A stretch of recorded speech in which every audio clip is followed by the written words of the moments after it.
Welcome to Hurrdat Sports Radio.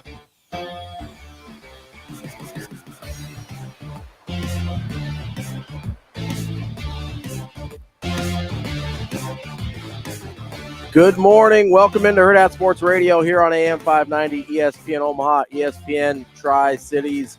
I'm Ravi, Lulla, Andrew Rogers here with me, kind of here on Tuesday. My guy's back on after being off yesterday. AR, what's going on, man? What is up, my guy? Yeah, I'll answer that question right away for those that are probably like, what does he mean by kind of? I have made a change, a life change, in a good way. So as much as I'm going to miss Omaha, I have moved back to St. Louis to be closer to family prior to getting married. It just, it made a lot of sense for me to make this life change. So it's a big one as of right now. I'm still with the Hurrdat Sports team, still a member of the crew. Things are changing a little bit and more will come out on that as they develop this week and into next. But yeah, it's funny because I was in Gatlinburg over the summer and, it was a big family trip. We had this nice log cabin and I was sitting on a swing with Ashley and I'm like, I miss this. Mm-hmm. I miss being around my people, those most important to me. So, it just seems like that time is coming because of, us getting married and that's happening in May. So wedding planning is going to be a lot easier now that I'm back in St. Louis, because this is where the wedding's taking place. If it was taking place in Omaha, maybe things would have been a little bit more different. But it's good. I'm really happy about the change. I'm excited for what's to come. And I'm really curious about how things will develop on the social side of things with Hurrdat and how we can kind of tackle those things. But dude, I'll miss you. I'm missing you. I can't.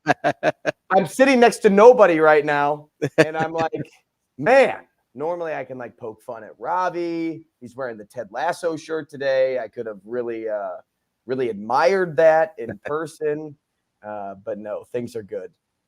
Yeah, well, yeah, we want to if you're listening over the radio, obviously you can't see us, so you can't tell that we're in different locations here, but we wanted to make sure we told everybody what was going on with Andrew going back to St. Louis. So he'll be remote for the week, and then we'll talk on Friday about what's next. But definitely still part of the Hurrdat Sports team, and I think it could be really cool, right? Because right now, obviously we're very Nebraska centered and Omaha centered on kind of what we do and what we cover, and having you in St. Louis, I think, is a really kind of exciting opportunity to reach more into the regional and professional sports side of things, where I think Hurrdat can expand and be even bigger in the next year. So, yeah, we'll have more details on Friday as for what's next on the radio show, but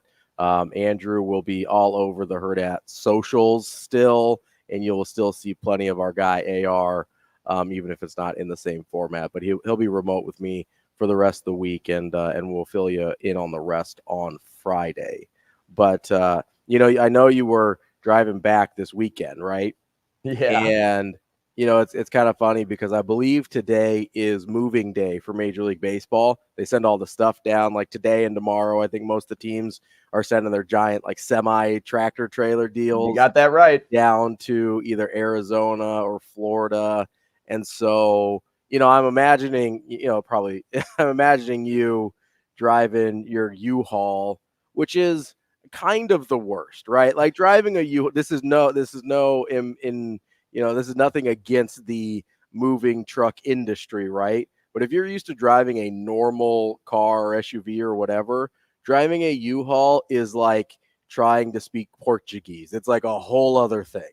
Yeah, it's funny you say that because for one, it doesn't have cruise control, and that's probably a good thing. Yeah. But two, you're absolutely right. If you're not used to driving something that big, that's what's difficult about it, and where you're going at, like the trouble behind driving a U-Haul. And dude, I can't even begin. I don't even know where to begin with this story because we left Sunday morning at like 7:00, filled up for gas at a gas station I will not name because they are not a sponsor of the show. And we hit the highway, and we're about a little over an hour in, like 8 miles from Rockport if you're going to Kansas City. So those that remember the drive on 29, where the big red building that says fireworks on it, that's where we were close, or at least close to going. And I'm sitting on the highway, dude, and I had like a minor panic attack in the U-Haul. Okay. And I don't know what came over me, but my stomach started to hurt. Then my chest started to hurt. And then it felt like, man, I'm close to not being able to control my bowel movements. Uh-oh. And I told Ashley, I called her because she was trailing me in my car. I'm like, I have to pull over. Like, I just have to like calm myself down. And I don't have anxiety. Doesn't mean that people don't get anxiety in moments. I'm just not like diagnosed where I have medication and things like that. But I think all the stressors caught up to me at one time. Yeah. And on top of it all, I'm driving a truck that I don't really know how to navigate. The steering wheel's out of alignment, so it's leaning right as I'm driving. And so with all of those things taking place, it just became too much for me. So I pulled over. Ashley and I switched. So I went back into my car and she drove the U-Haul to the rest stop. And I would say for the next like hour and a half to 2 hours, I still didn't recover. Like, I'm in my car, but my body was saying, yeah, man, I don't want to do this right now. Yeah. And so that was not a fun situation. But then we get back to St. Louis. Yeah. And I am not one that likes to move my own stuff. I would rather pay somebody to do it for me. You and me both, brother. So I had somebody pack my U-Haul before I left, and I had movers set to unpack it when we arrived at our storage unit. And man, these guys in St. Louis could not wait to get done with work that day. Like, could not wait. One of the guys kept asking me what time it was because we had them for 2 hours. Like, oh, what time is it? What time is it? First off, check your own time. Like, check your own watch. Second off, it's time for you to pick up another box. Like, that's what time it is. Yeah. Don't keep asking me questions. Keep moving stuff. And then once set an alarm. Put an alarm on your phone. Let it ring. If that's your 2 hour window, then fine. But that guy could not wait to get done. And then the other guy that was supposed to be organizing in my storage unit didn't stack things high enough. So after they left, Ashley and I had to reorganize everything for the next hour and a half so that we utilized all the space in the unit and still barely fit everything in. So what a story that was.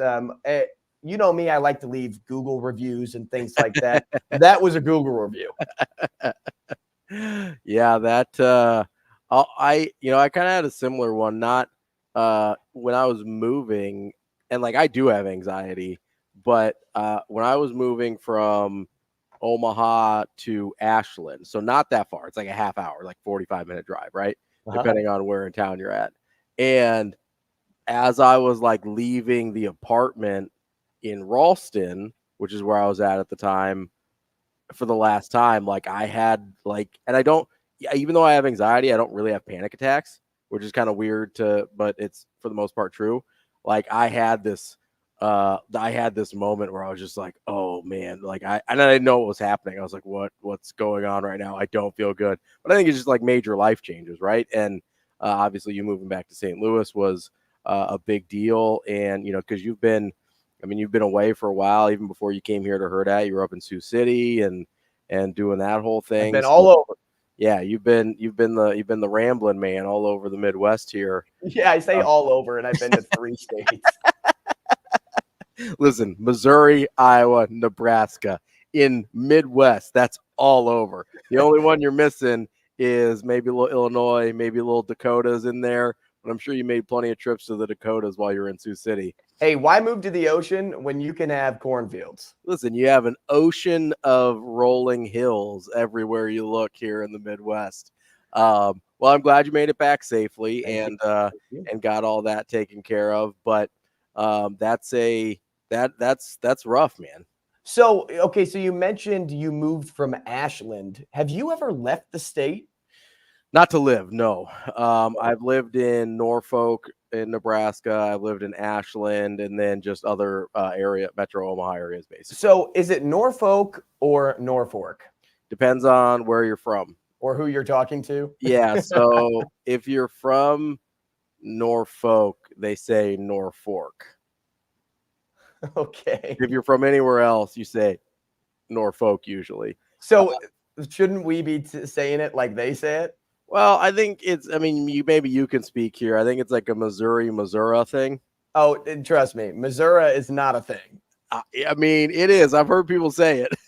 It may be a thing when you get like to the center of Missouri where there's not much going on, but on the outskirts in the big cities, nobody's saying Missouri. They're just wrong. I think they're it might just flat be out wrong. One of those more sparsely populated things in Missouri. But it's so here's the Norfolk thing.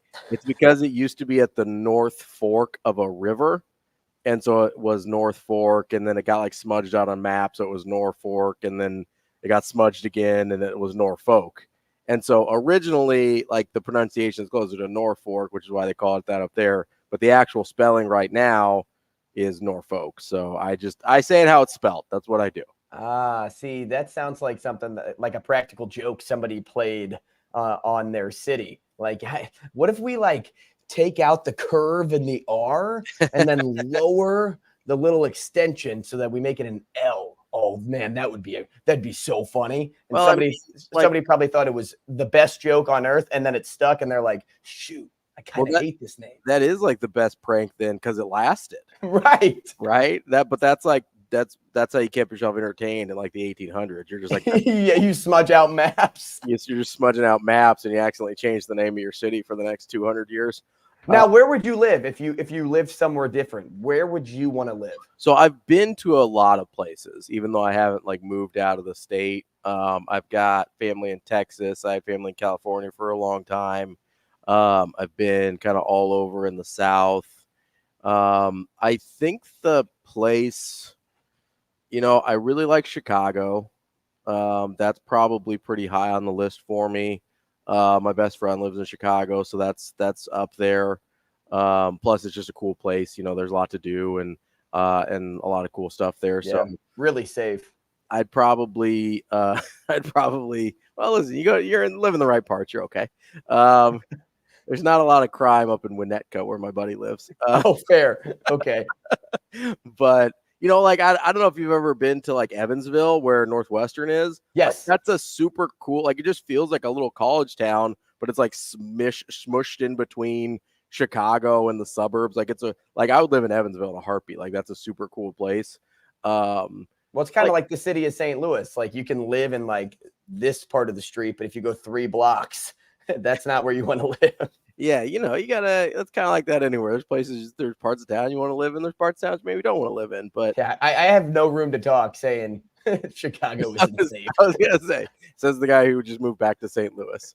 Number 1 most dangerous city in the world, man. It's gonna start. Maybe not the world, but the U.S. for sure. Gonna start talking trash on Detroit here in a minute.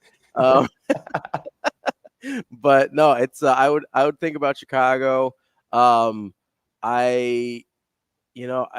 thought about like Boston. There's just a lot of cool stuff out there, a lot of stuff to do. I'm kind of a history nerd.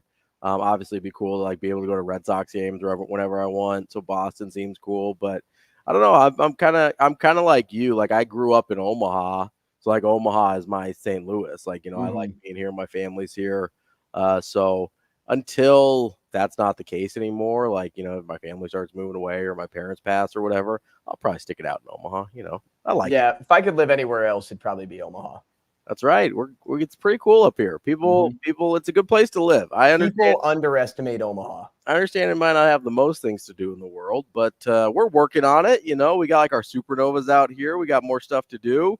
Apparently, Gary Bettman's like, hey, let's bring an NHL team to Omaha. Yeah, that hits the papers every year. I know. Not just hockey, baseball. Yeah. Like anytime there's talk about an expansion, it's Omaha seems like a great spot, which, frankly, it would be because it would draw a lot of support having their first professional team in the state there, or at least right now. After the Supernovas. Yes. But at least of the kind of the primary four sports, yes. That it to be, in Omaha, and people would support that. It just never will happen because the market just isn't big enough for those TV conglomerates. Yeah, and that's kind of the problem is like, right, it's not that Omaha itself isn't big enough, it's that there's nothing else really around it, right? Like a lot of these TV markets have like several major cities kind of within the market itself, and it's pretty much just like Omaha and Lincoln. You might be able to rope Des Moines in there a little bit, but that's about it. You're not getting a ton of eyeballs in the 100-mile radius. But I also do think it's kind of funny, like you mentioned, the NHL gets brought up every year for a long time before we had Union Omaha, like MLS would get brought up. Obviously, we've got the Supernovas, which is probably the best fit, frankly, in terms of professional franchise because of where this city's passions kind of lie. But I don't know if Omaha would work for like Major League Baseball. Like that's one where I'm always like, Nebraskans love the College World Series. We really kind of adopt that. I don't know if they'd go to 81 baseball games a year and in those kind of numbers. I'm sure the NFL would do well here because the NFL does well everywhere, right? Mm-hmm. Like, not that it would make sense for them because they probably don't want to put something in a smaller market like that. But, it is always kind of funny to hear people be like, well, somebody wrote an email to Gary Bettman and is thinking about, which Omaha is, we have the Mavericks and the Lancers have been here for a long time. And like Omaha kind of is more of a hockey town than people sort of realize. But, I also just don't know, again, like market size, stuff like that, how much that would actually, and we kind of love our college sports here a lot. Like the identity of the college sports, I think maybe scares off some pro leagues because they're like, I don't know if that's something that, because we're so invested in Nebraska football and so invested in Creighton and Nebraska basketball and so invested in Nebraska volleyball and so invested in Omaha hockey and like so invested in all these things that I think it does kind of scare off some of the bigger draws in terms of professional sports because the commitment to that, I think they're afraid like, oh, we're not pulling people away from Nebraska football. And they're probably right. Yeah, well, so the football aspect is something that that's why NFL wouldn't work, even though like you could bring an NFL team here. But the way Nebraska operates is they're so loyal to every one of their sports teams that it's hard to get them to adopt something new unless it's crazy different. Now, volleyball is so unique because it's so big up there versus in say Missouri, for example. So you can get away with doing it in the off season of Nebraska, Creighton, Omaha volleyball. Yeah. But you can't do that with football. Football's got to be in the same season unless you have a team that's in the XFL and UFL. But I mean UFL now. Yes, yeah. So, and unless you have a team like that, but you also have the Omaha Beef in town that's kind of already acting as that buffer for that town. And how many more people are actually going to support the UFL over the Omaha Beef? It's the same thing with the NHL. How many people are you going to pull away from Omaha hockey for it to be profitable to have that pro team there? Because of the loyalty of the fans, and it's a really good thing to have that, it's going to be very difficult to ever think that a professional sports team could be successful if it's not already here yet. Like if Union Omaha went pro, if they went to the MLS somehow, like people would still support that wholeheartedly because that's their team. Yeah. And they've grown with that team. It takes a long time. If you don't put a pro team in a big city, it takes a long time for people to really catch up to where you want to be. Well, even if you do put a pro team in a big city, right? I mean, go look at like the LA Chargers, for instance. Like, nobody in LA cares about the Chargers. Yeah, but like I think about the Vegas Golden Knights and how quickly that caught on in hockey. So like there are examples on both sides, and the Kraken are starting to get there too, but they had success right away. Yeah. And that's the problem with the Chargers. They haven't had success. So that's a good point. You have to have success in order for that to happen. Yeah, the Golden Knights had success pretty much instantly as well. Yeah, if you aren't good early, if you're not good early, it's really hard to like gain traction in a new place, especially, like the Chargers are a weird one, I know. So like maybe they'll get a little bit of traction with Jim Harbaugh there, but it's a super strange dynamic with pro teams, and it would take a really unique fit in Omaha, which is why I think the Supernovas have a chance to continue to be successful, because that is a super unique fit. It's a new pro league with the Pro Volleyball Federation. It's a sport that is Omaha and Nebraska is uniquely passionate about in a way that it's not the case all across the country. Like there's places on the East Coast, like pockets on the East Coast where lacrosse is like the biggest thing going, right? I've been out to like Maryland and the DC area and kind of over there, kind of in that mid-Atlantic area where it's like football and then lacrosse is right. Like, I mean, and I'm not even I'm not even exaggerating. Like it is the biggest thing going, especially in youth sports. So, you've got like Major League Lacrosse and stuff out there. And like, yeah, they would have a weird time coming to Omaha, but Pro Volleyball Federation, it makes the most sense to be here. So it takes a unique fit to and understanding the kind of the culture of a place and stuff like that. And frankly, it's something I used to think about a lot when I was a kid. Be like, oh, wouldn't it be cool if there's a pro team here? Like, I don't, in terms of the like core 4 sports leagues, I don't even really care anymore. Like, I don't think about it in that sense. I'm sure if it happened, I'd be excited about it, right? It's especially, working for a sports media company, like that'd be great. But I don't feel like we have a lack of sports around here. It's never something where I'm like, man, I wish we had X, Y, and Z to talk about or to do, and maybe it's because we obsess about Nebraska football 11 and a half months out of the year. But, I've never sat there and been like, oh man, I think we need more sports here. At what point are you trying too hard? I think that's what you're kind of getting at there. At what point are you trying to do too much to where you're actually going to hurt a certain fan base by bringing in another pro sports team? It's interesting though, but you know what? Again, why do I appreciate Omaha and versus St. Louis? It's because Omaha has things St. Louis doesn't. For sure. And we'll get to here in a little bit. We'll set up the show and let you know who's coming up here in a little bit, and also what we've got coming today that we're going to talk about. We've got some Rex Burkhead who's retiring.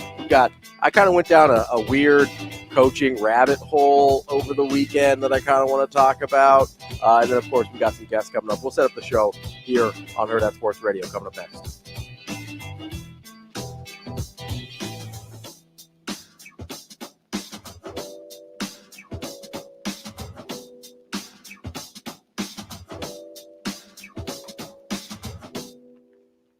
We'll be right back in 4 minutes.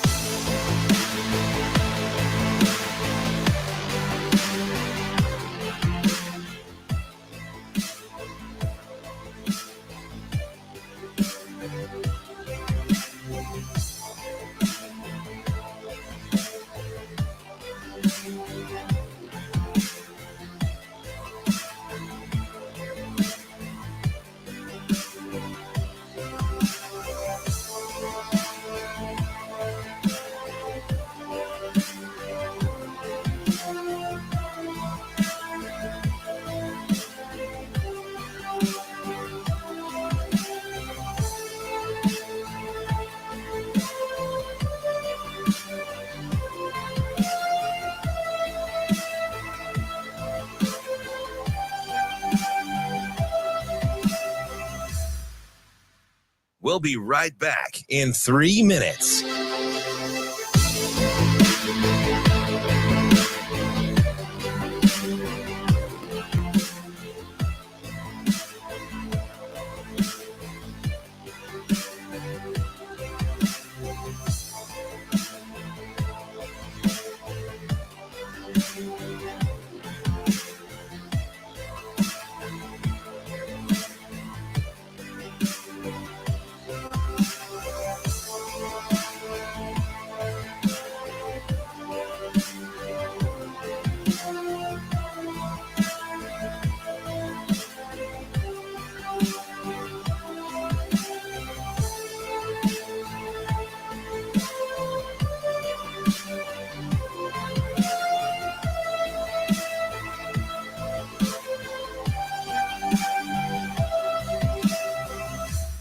We'll be right back in 2 minutes.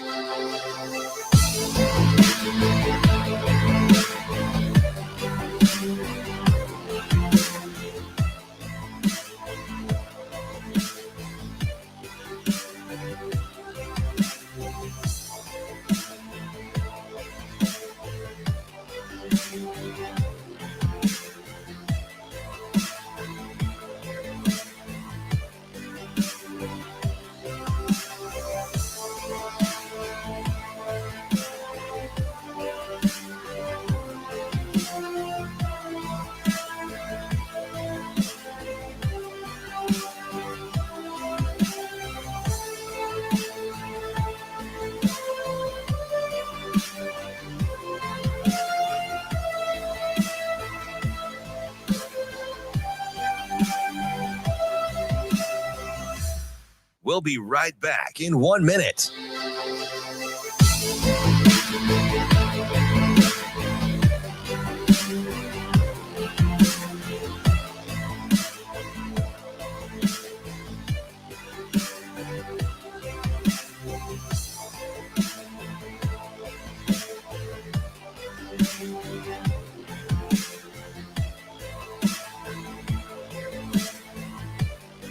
We'll be right back in 30 seconds.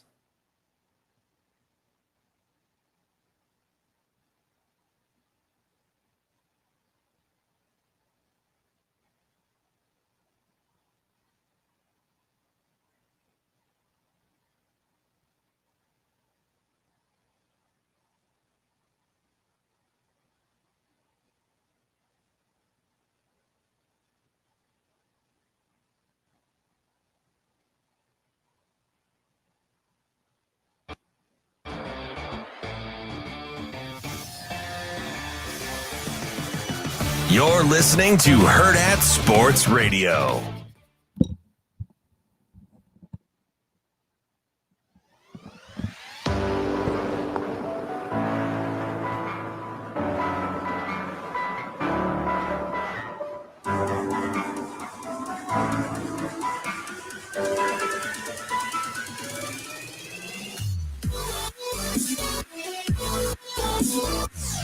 Welcome back to Hurrdat Sports Radio here on AM 590 ESPN Omaha, ESPN Tri-Cities. We're live on Twitter, Facebook, and YouTube.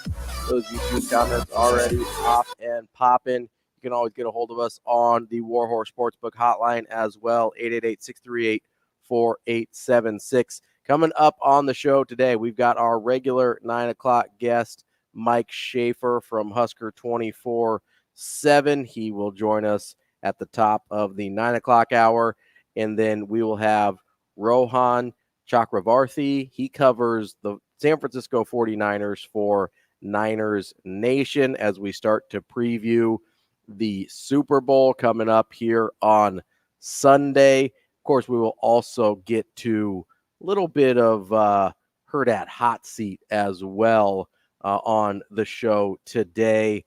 But before we get into any of that, I wanted to bring up something that I saw yesterday because, you know, no matter what time of year, as I mentioned, we're always talking Nebraska football, right? So I was looking around, you know, just making sure I didn't miss anything on the internet yesterday, and it popped up the returning production rankings that Bill Connolly puts out every year for ESPN which is always kind of an interesting read because of the potential impact that has on either progressing in terms of where teams were last year or regressing based on losing a bunch of guys, right?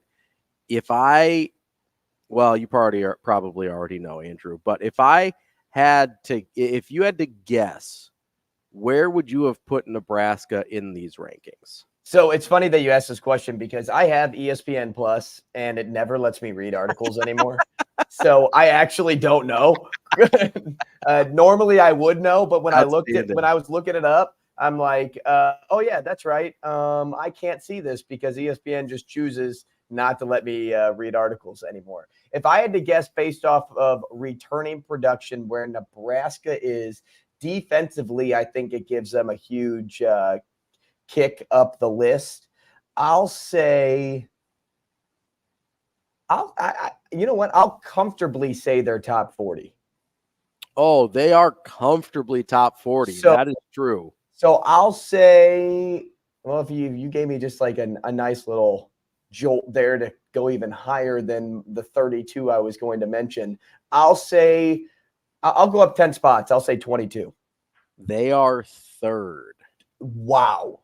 In the country. Virginia Tech, Iowa State are 1 and 2 with, he does a formula. So it's not like it's not strictly like, hey, you return X number of your passing yards from last year or whatever. So it's a little bit non-linear, but the number for Nebraska is third. Virginia Tech is at 86% returning production.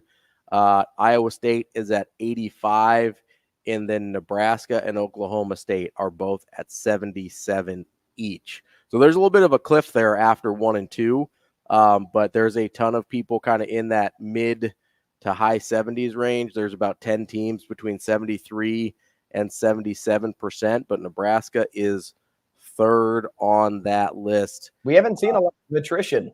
No, in the Matt Rule era, and that's not even just from last year when he took over the team. There wasn't a ton, and this year especially there wasn't. So a number like that, it seems shocking to hear, but as you kind of explain the numbers and compare it everywhere else, and I'm so unfamiliar with how other teams are operating because I'm so heavy focused on Nebraska. It makes sense. And it's funny that you bring up that sort of attrition because I was talking to TK this morning, and he was bringing up the offensive line, which, I mean, if that doesn't come as a shock to anybody that TK's bringing up. And he's calling his shot saying Turner Corcoran is going to transfer after the spring to maximize his NIL value elsewhere. And I'm like, okay, so what makes you think that? And he kind of broke down what he thinks the offensive line will look like with Prohaska healthy, thinks he's more talented. You have Ben Hart and Scott and Mazuka now. You have Evans Jenkins, who he thinks is going to fill out the line. There's backups with younger guys. But, he thinks that you're going to start seeing a little bit of attrition there. And I'm wondering what you think, not just with the offensive line, but with a lot of new faces coming into the program. A lot. And some good work in the transfer portal as well. In the spring, do you expect a lot of attrition? No, I don't. And that's kind of why I wanted to bring this up, right? We've brought this up a lot in terms of people just want to stay here. People want to be part of what Nebraska's doing. People want to be a part of what Matt Rule's putting together there in Lincoln. And I think these numbers reflect that. Not only have they retained pretty much everyone they could retain from last year that was productive in any kind of way, but they've also added people that were productive other places, which does get factored into this a little bit. If you were productive at a Division I level prior to that, you get like a percentage on, and that's why I said the formulas. It's too much math for me, but it all gets worked out in there, right? So like a Mazuka, I think, does count towards Nebraska's returning production. Jamal Banks counts towards Nebraska's returning production. Those are probably the two biggest in terms of actual production last year. Dowdell didn't put up a ton of numbers last year. Nair didn't put up a ton of numbers last year. I think I do not expect anyone of note in terms of guys that have produced already at Nebraska to leave. I think if you see guys that leave, it'll be guys that have been in the program a couple years that are kind of staring at the depth chart and seeing younger guys ahead of them and being like, I don't really see a path forward here. Or maybe some older guys that have been here for a while that are like, I haven't really played a ton. I'd like to get a chance to maybe play a lot in my last year or so. That's kind of what I expect to see. I'd be shocked if Corcoran ends up in the portal. I think he's going to start next year still. I think he's going to start at guard, though. I think he's going to move back inside to guard. The guy that I think gets quote-unquote left out in that scenario, and he's not really left out because he's so young, is Justin Evans-Jenkins. But I think he's also going to be the primary backup at probably both guard and the center spots. So he's going to get a ton of playing time on the interior of that offensive line. I think they want to rotate guys in there a little bit more to stay fresh. So I think it will be a situation where even guys that aren't starters and getting starter reps are still going to play enough that they're, especially the young guys, aren't really thinking about transferring. Justin Evans-Jenkins knows that he is the future at that center spot. I think they would have been okay there if Ben Scott had moved on, but Ben Scott decided to come back, which again is that retention that we keep talking about. I don't expect anyone to move on from not just the offensive line of note. I don't expect anyone that impacted the team last year in a major way to move on in the spring. I just don't. I think, honestly, probably the biggest impact transfer we're looking at right now is Chubba Purdy, the guy that already left, because he would have been nice depth in that room. I don't know if we'll see a whole bunch of leaving of attrition like we're talking about, but I would say, going back on your point on the O-line, that I wonder if you'd be doing JEJ a disservice by not having him in the starting lineup next season, based on how much production you saw out of him last year. I know, young guys like that, they see some playing time, but then, when other guys get healthy, they kind of come back down to their original spot. But with all the work that he's been putting in, not just last season, but in the off season, yeah, I almost wonder if he'd be taking a quote unquote step back, or maybe you're holding him back when he could be in the lineup and productive right away once again. If I put everybody on paper, we could put their strengths and weaknesses and then probably fill out what we think the offensive line should look like at the end of the day. But I think JEJ should be a starter based on what we saw from him last season, even if it's not in that center spot right away. Yeah, I mean, I think he's good enough to be a starter. I just don't know if he will be in terms of just what the line currently looks like. I know TK says he doesn't think Corcoran's good enough to beat out Mazuka. I don't think he has to beat out Mazuka. I think he's beaten out Justin. That's it. Justin Evans-Jenkins. Because Mazuka's going to be a starter. I think I have no doubt that Mazuka's going to be a starter. I actually think Corcoran's better than we get him credit for, because we saw him play so much tackle, and that's not a good fit for him. He needs to be a guard. And so a lot of what we judge Corcoran on is what we saw at the tackle spot, which he has struggled, right? He's not athletic enough to be a tackle. He doesn't move well enough to be a tackle. I think he can be a really good guard. Now, again, at the end of the day, based on how much this line has improved and how good they've been in developing these guys and turning Benhart from a punchline into an NFL guy, like, whatever they decide, I'm cool with, to be fair. Like, I don't have an issue with it. I just think with his experience and having him be able to play his natural position, Corcoran's going to be important. Plus, then if you do have an injury, he can shift over to tackle. It's not going to be pretty, but he's at least got an ability to shift over to tackle if he has to. That versatility, I think, is really important. I don't think Corcoran's going to be one of the guys that gets squeezed out, but we will see. I think spring's going to be super interesting for some of these battles. As TK mentioned, they've got some roster size issues to fix as well. Coming up next, Rex Burkhead's retiring. Let's talk a little bit of Rex Burkhead memories here at Nebraska on Hurrdat Sports Radio. We'll be right back in 4 minutes.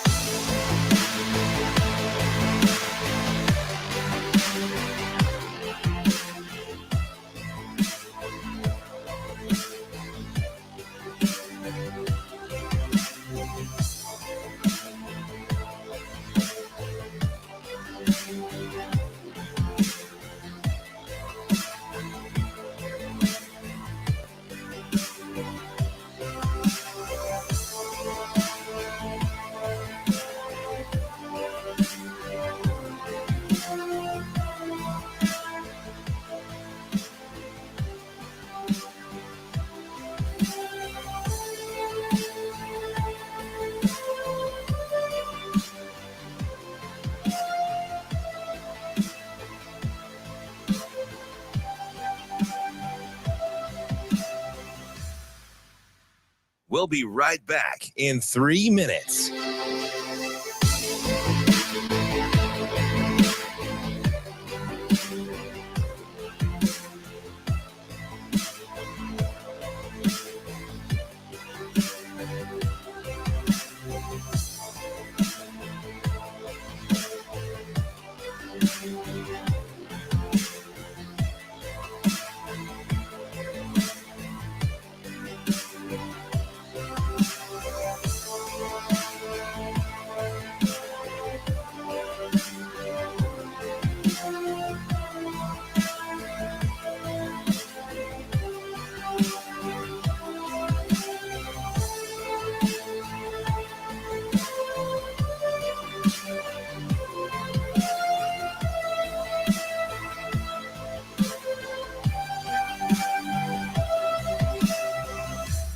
We'll be right back in 2 minutes.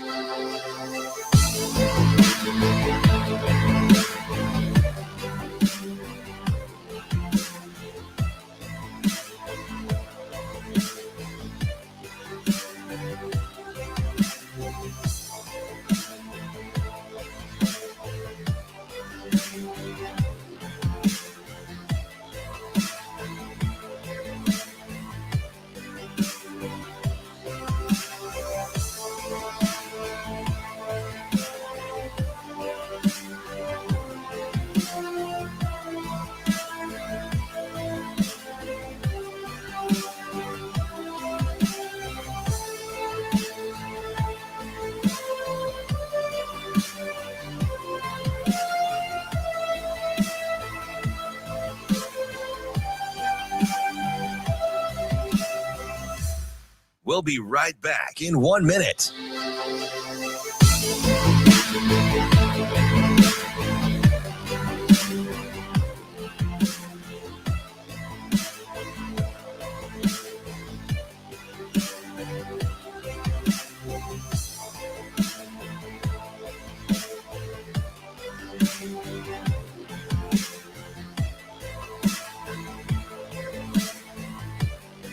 We'll be right back in 30 seconds.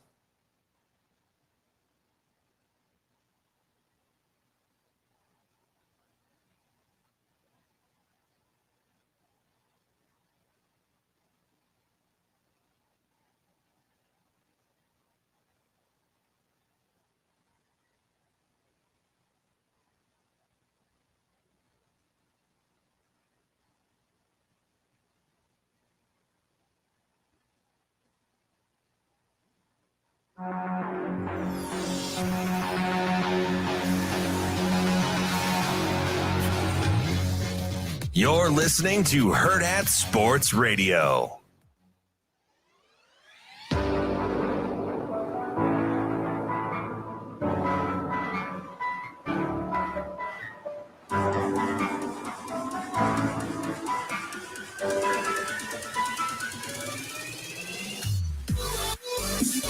Wrapping up the first hour here on Hurrdat Sports Radio, AM 590, ESPN Omaha, ESPN Tri-Cities. We're live on Twitter, Facebook, and YouTube. It's the most Nebraska thing ever happening in our comment section right now. Just a debate on the interior offensive line. That's about as Nebraska as it gets.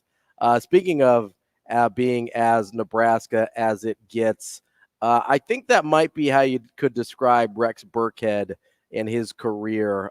Just a super hard-nosed football player, was able to stick around about a decade in the league, announced his retirement yesterday, even though he came from Texas. We'll forgive him because he made the right choice in where to come to school here.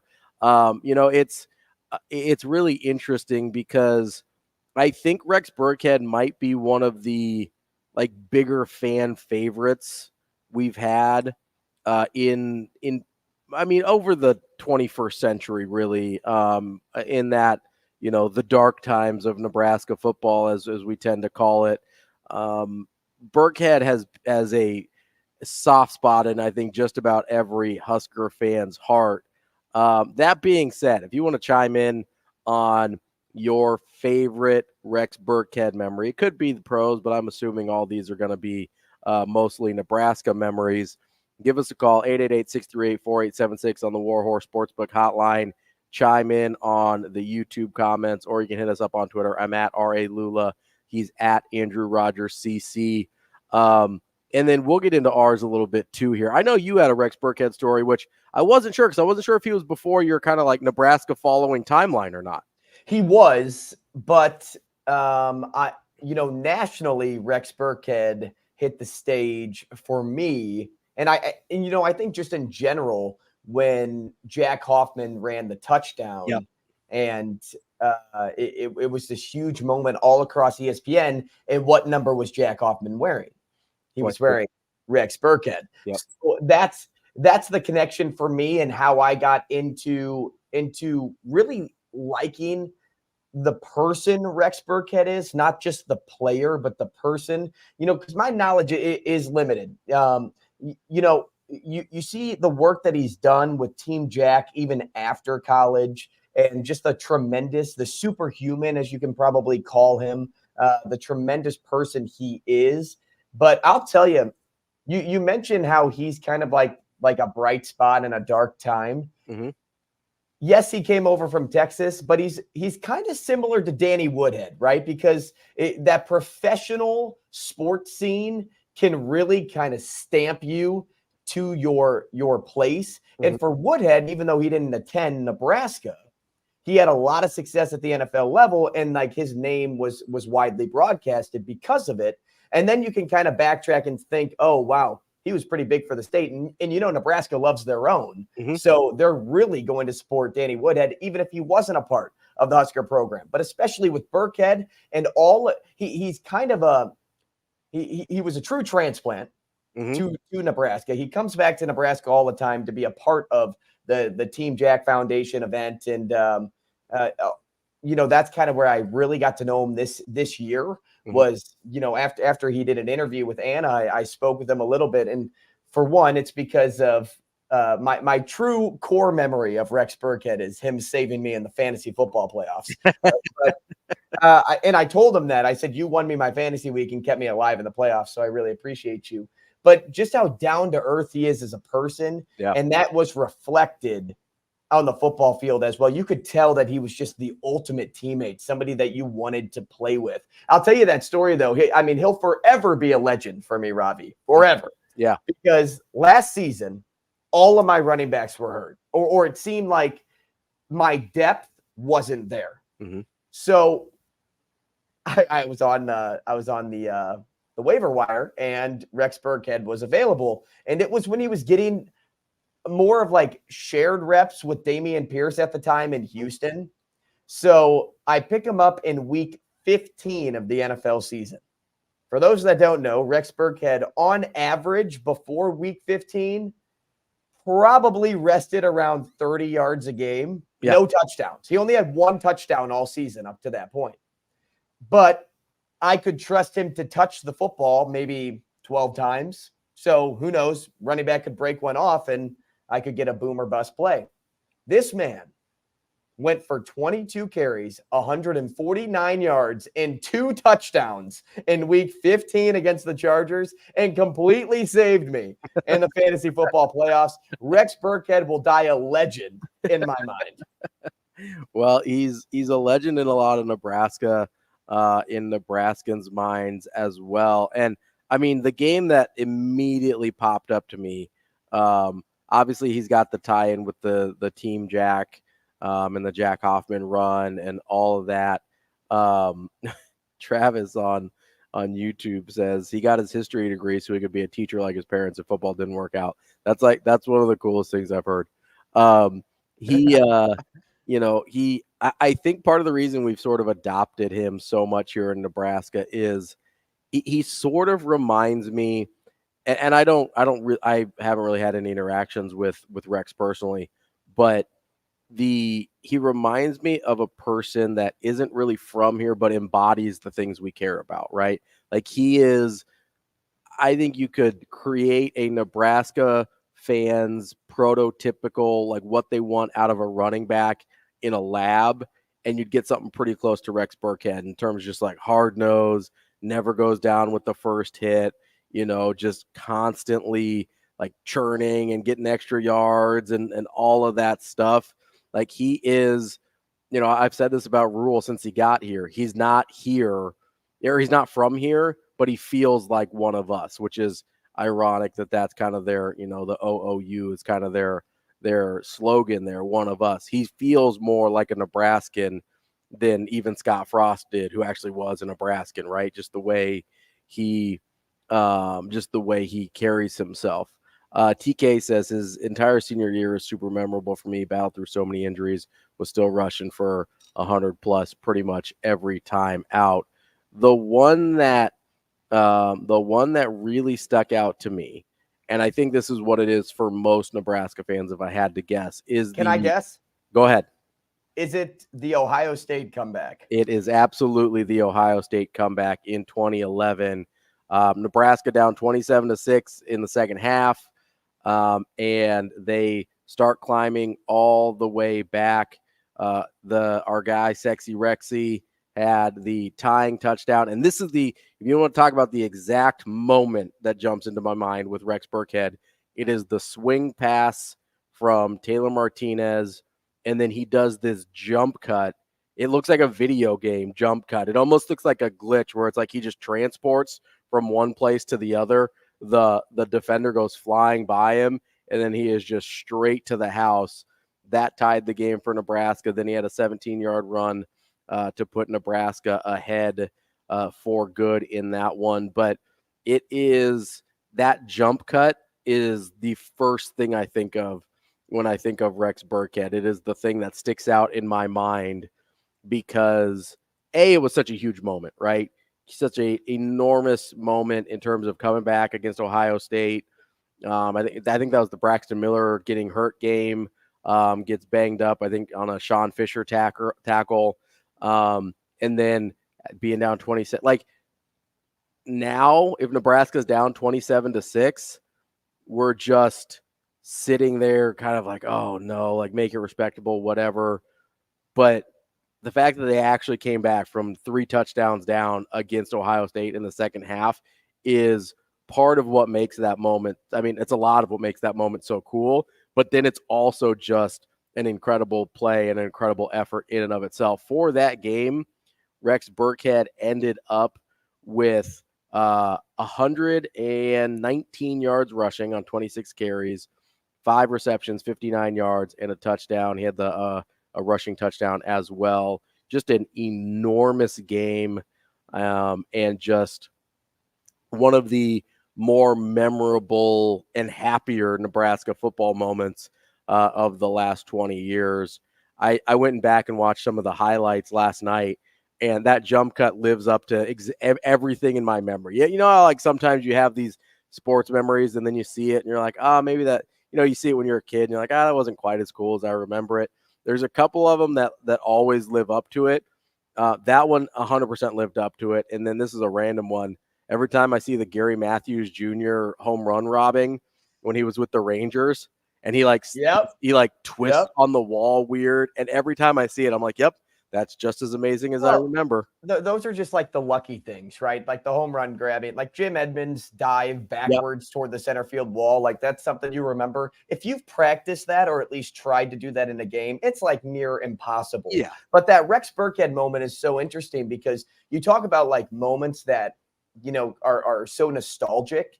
That's a moment that a kid recreated in the moment. Oh, 100%. Like as a kid, you had Chris Berman like in your head going whoop, right, as the guy flies by, and then you take it to the house. Rex Burkhead was that type of player that just had you wanting to root for him. Mm-hmm. Like there was never tell me a knock you have on Rex Burkhead. I don't have one. I don't know if anybody does. Yeah. And then you look at him about like the person he is today. And I know I've brought up Team Jack a lot already, but like you can't hate the guy for what he stands for and who he stands with. That's just who Rex Burkhead is. He embodies everything Nebraska is about. And that is why that is why he's so beloved, not only by this fan base, but by people all over the country. Nationally, as a transplant, as somebody that adopted Nebraska as my team, it's awesome knowing that players like him were a part of that organization. Coming up next, we'll kick off hour number 2. Give us your Rex Burkhead stories, and we've got some NFL coaching stuff as well. We'll be right back in 4 minutes.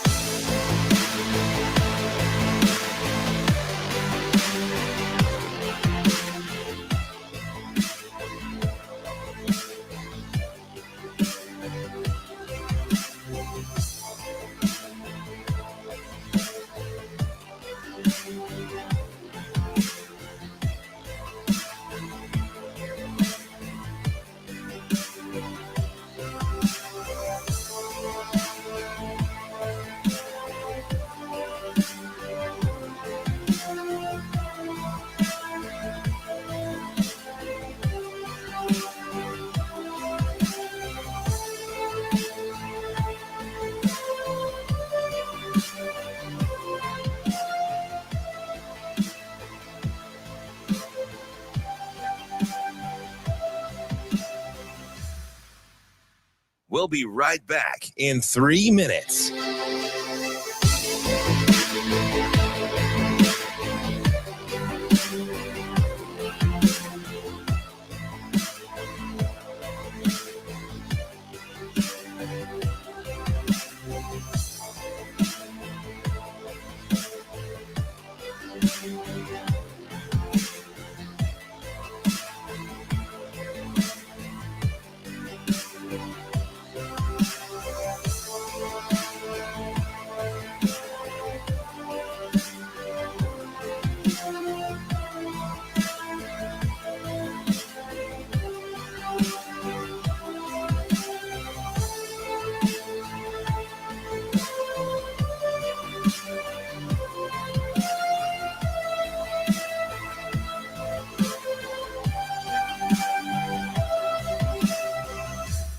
We'll be right back in 2 minutes.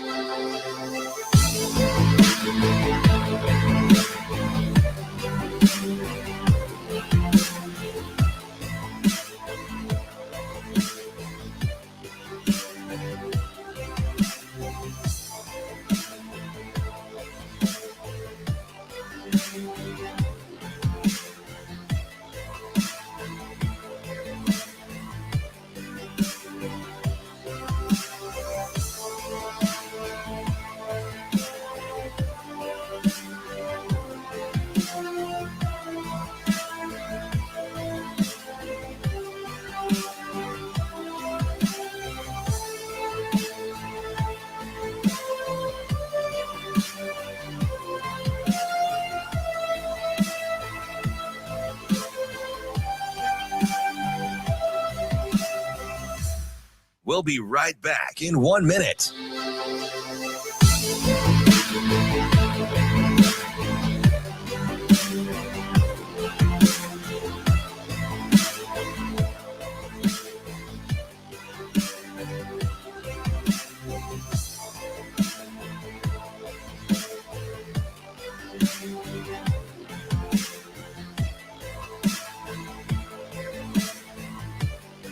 We'll be right back in 30 seconds.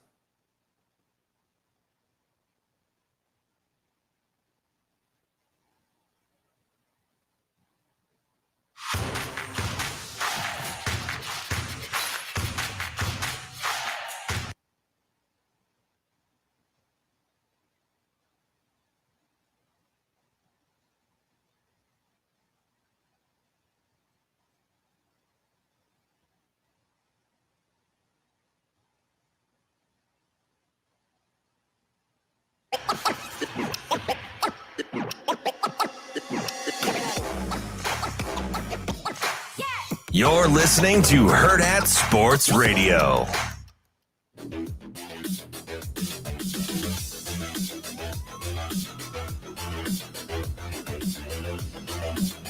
Welcome to Hurrdat Sports Radio. Kicking off hour number 2 here on Hurrdat Sports Radio, AM 590, ESPN Omaha, ESPN Tri-Cities. We're on Twitter, Facebook, and YouTube. Joining us in about an hour will be Mike Schaefer from Huskers 24/7. People are talking about a little, that sexy Rexy jump cut in the Ohio State game. Sexy Rexy. Man, that's Nick Ba's fault. That is, I believe that is 100% Nick Ba's fault.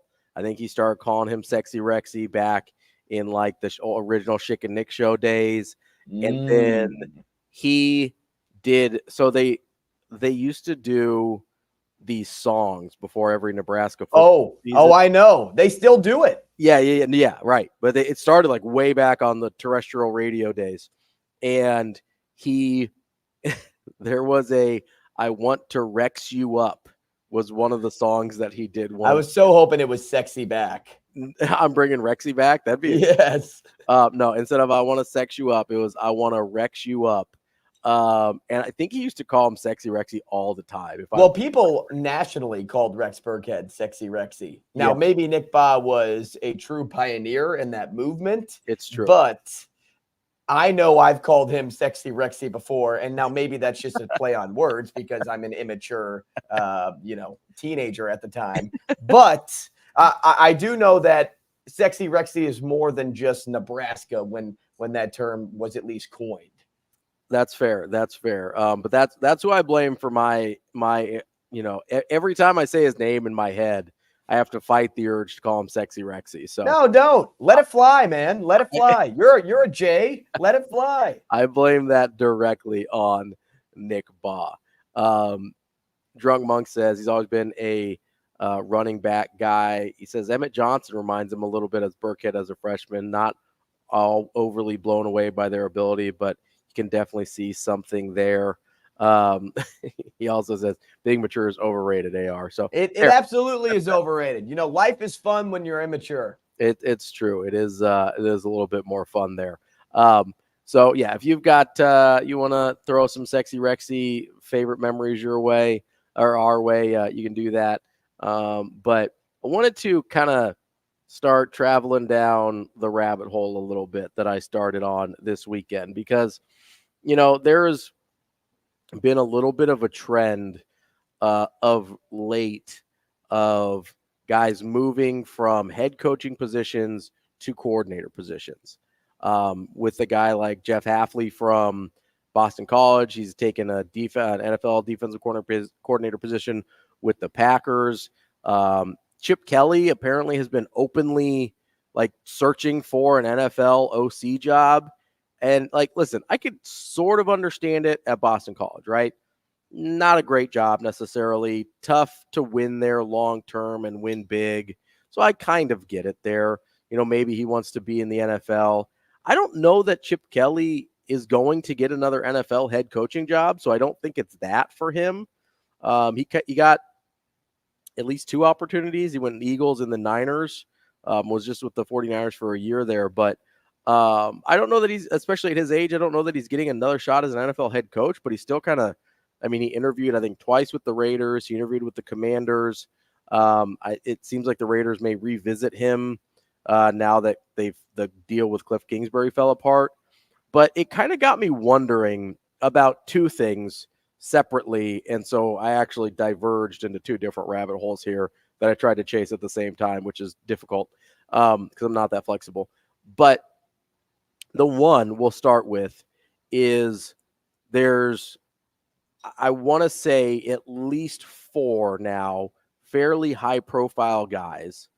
And I'll name them off here.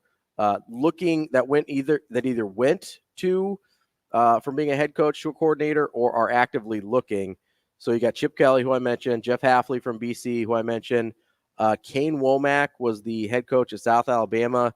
He went to Alabama to be a co-defensive coordinator with Maurice Linguist, who went from Buffalo to be a co-defensive coordinator at Alabama. So that's 4 guys with head coaching jobs, went to be coordinators, and 2 of them, I get it's a higher profile position in terms of Alabama versus South Alabama or Buffalo, but going from, it's probably more money to be fair also, going from a head coaching job to a coordinator job. And part of me wonders, because these are all These are all college head coaches that are making this move. We also saw Nick Saban retire this year. Part of me wonders if guys that are sort of more football junkie would almost rather be coordinators, especially after they've, had some head coaching money, would rather be coordinators than be a head coach in this era of college football. Because remember, we heard Matt Rule say this one time. He goes, I used to be a pretty good football coach before I became a head coach. And that always is kind of rattled around in my head of like, yeah, you don't actually get to coach that much football as a head coach, especially in today's day and age, right? You've got way too much going on, especially if you're at if you're at a power program. You don't get to coach that much football. A lot of the job is all the other stuff, right? Whether it's recruiting, figuring out you're setting the culture, you're doing a lot of stuff that is not on field stuff. And there's a part of me that just wonders if we might see this more of guys being like, hey, if I go to a big time place, whether it's the NFL or in Alabama or somewhere like that, I can make 7 figures as a coordinator. Like, do I really want to be a head coach? I kind of like actually coaching football. So I'm happy that you clarified about if you've already had the taste of head coaching money to transition, because last week we had talked about something similar to, why going and becoming an OC or staying an OC is fine as long as you're getting, X and Y dollars that you're looking for. Mm-hmm. And you were like, well, you're trying to chase being that head coach, but and I was like, oh man, I'm ready to go get Ravi now. I'm ready to get him. And then he clarified, and I'm like, man, now I gotta kind of like ride the wave that Ravi's on. But no, it is interesting because the way I look at the Chip Kelly situation, for one, he was checked out from the moment UCLA said they were going to fire him. That's a weird spot for him, or just in general, it's a very strange situation. And then you say, no, we're going to keep Chip Kelly as we transition. And I kind of thought, well, for one, before Chip Kelly was teased to being let go, I'm like, okay, this makes sense. Like, Chip Kelly really hasn't had a whole lot of success at UCLA, at least the way that they wanted him to have success. But he did have, a good last season and season before. So I guess I can understand why, there may be some people rallying behind Chip, but then he beats USC and it's like, okay, we're going to keep him now. And it's like, wait a second here. Can you imagine somebody telling you like, hey, we're going to let you go, and then being like, well, now we're going to keep you. It's like, wait, you're not loyal to me at all. Yeah. I can't trust you. So when I hear people talking about the offseason woes that UCLA is having this season, or at least this offseason, mm-hmm. I'm like, what did you expect? What did you expect? This guy's not going to try anymore. He's not going to try hard for you. He's going to try to put himself in a better situation, which is why I think he is so unique to the example, because as a head coach at his stop, right now it's kind of too late to get that next head coaching job anyway. So only a coordinator job makes sense. Mm-hmm. And he can transition into that role. Yes, age-wise, it makes more sense for him to do something like that more than becoming a head coach at the NFL again, or even in college, transitioning. Like it's easier when you're that old to get, I say that old, 60 isn't like crazy old for coaches, as we see in the NFL. Most coaches can make it to 70. And even some in college, that too. But when you are up at that age, it's a lot harder to secure a job, especially in the NFL with how young that movement has been. But as looking at the Bruins class right now, Ravi, they signed the nation's 68th class nationally. That's not great. UCLA should never be that low. No. Especially with the move being into the Big Ten. You can't be that low. Yeah. You have to be up in the top 30 at least. Mm-hmm. And you may even have to reach top 25 in order for this to make sense for you. But they're down 39 spots prior to last year's cycle. That's 17th in the Big Ten. How many teams are in the Big Ten, Ravi? That would be 18. That is correct. So that's not very good. Dante Moore transfers to a rival school in the to Big be Ten. a backup. Yeah. To be a backup next year. Yeah. He transfers to a rival school so he doesn't lose any eligibility. And they lost not only a coach to USC to be the defensive coordinator. But they lost 2 of their top returning defensive players because that guy went to USC. So UCLA is in a really tough spot, but Chip Kelly's not really a desirable name either. And it's kind of like the lesser of two evils. Do you keep Chip Kelly because he's the best we've got right now or the best available out there? Or if you're Chip Kelly, are you somebody that's like also thinking, hey, I have to stay because I've been overlooked on every job so far? Like Vegas. Remember when he had 2 interviews with Las Vegas? Yeah. They went with Cliff Kingsbury, and then like 2 minutes later, Kingsbury's in Washington. Yeah, the deal falls apart. But so if you're Chip Kelly, the same situation in Vegas is happening at UCLA. You got passed over. Well, how are you supposed to feel? Yeah. Do you like finishing in second place? Do you want to win by a technicality at one of these spots? I don't know, man. I look at Virginia or UCLA, and they're basically Virginia. Like if you think about Virginia in the Bronco Mendenhall days, that's kind of like the back end of what Chip Kelly's been able to produce at UCLA. But UCLA is entering the Tony Elliott days, the 3-9 ACC days, and that's not good. No, it's certainly not. And it kind of brings up my other rabbit hole that I went down, which, before we hit that, I do think an NFL coordinator job maybe makes the most sense for Chip Kelly. A lot of offenses are starting to adopt more college-like principles and things like that, especially as, they draft these guys and they want them to play right away in terms of quarterback position. They often try and give them something they're a little bit more familiar with. So it doesn't surprise me that NFL teams might be interested. I just think it's really interesting how interested sitting head coaches are in coordinator positions.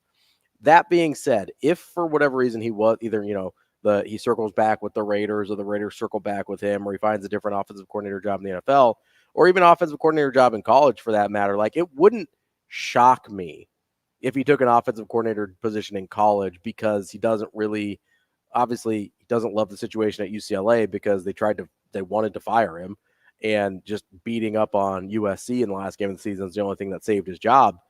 But so it wouldn't surprise me if he moves on. But then it brings up the other rabbit hole that I started going down. And you kind of brought this up with the recruiting rankings. You brought it up with UCLA going to the Big Ten. What kind of job is UCLA? Because it should be a good job. Theoretically, it seems like it should be a good job. It's in Southern California. You've got, a long history, even if it's not, the most successful history. You've got kind of iconic gold helmets, and you do have some success in the past. Not, you're not talking about blue blood stuff here, but people have shown the ability to win at a pretty decent level at UCLA. But right now, they don't have a ton of money. Now that's hopefully for them going to be fixed as they move into the Big Ten and they start cashing those Big Ten checks in a few years. But they don't have a ton of money. They don't have a ton of resources. They are a public school in California, so they're pretty restricted in terms of what they can spend on some of those things, unlike USC, which is a private school and can and does spend whatever they want. And you're in this weird position of the administration was halfway between firing and not firing a guy. I don't know how desirable that makes the job, but I look at it and I go, okay, if Chip Kelly does move on, I'm trying to figure out who wants that job. Like who can they get? Because I don't think they're going to get a big name in terms of a sitting head coach. I don't think that's on the table. I think you're unless it's a group of 5 guy. Yeah, right. Yeah, that's certainly possible. But I don't think you're either getting, I think, a high profile coordinator that you maybe get to get that job, or a guy that's not currently coaching. Like maybe, like a David Shaw comes to mind, somebody that wants to get back into coaching, has coached at a high level before, hasn't been in the game or isn't currently in the game. Some names that I was kind of kicking around in my head. Don't say Tony White. No. I actually don't think Tony White would take the job. I think he knows that's not a very good job.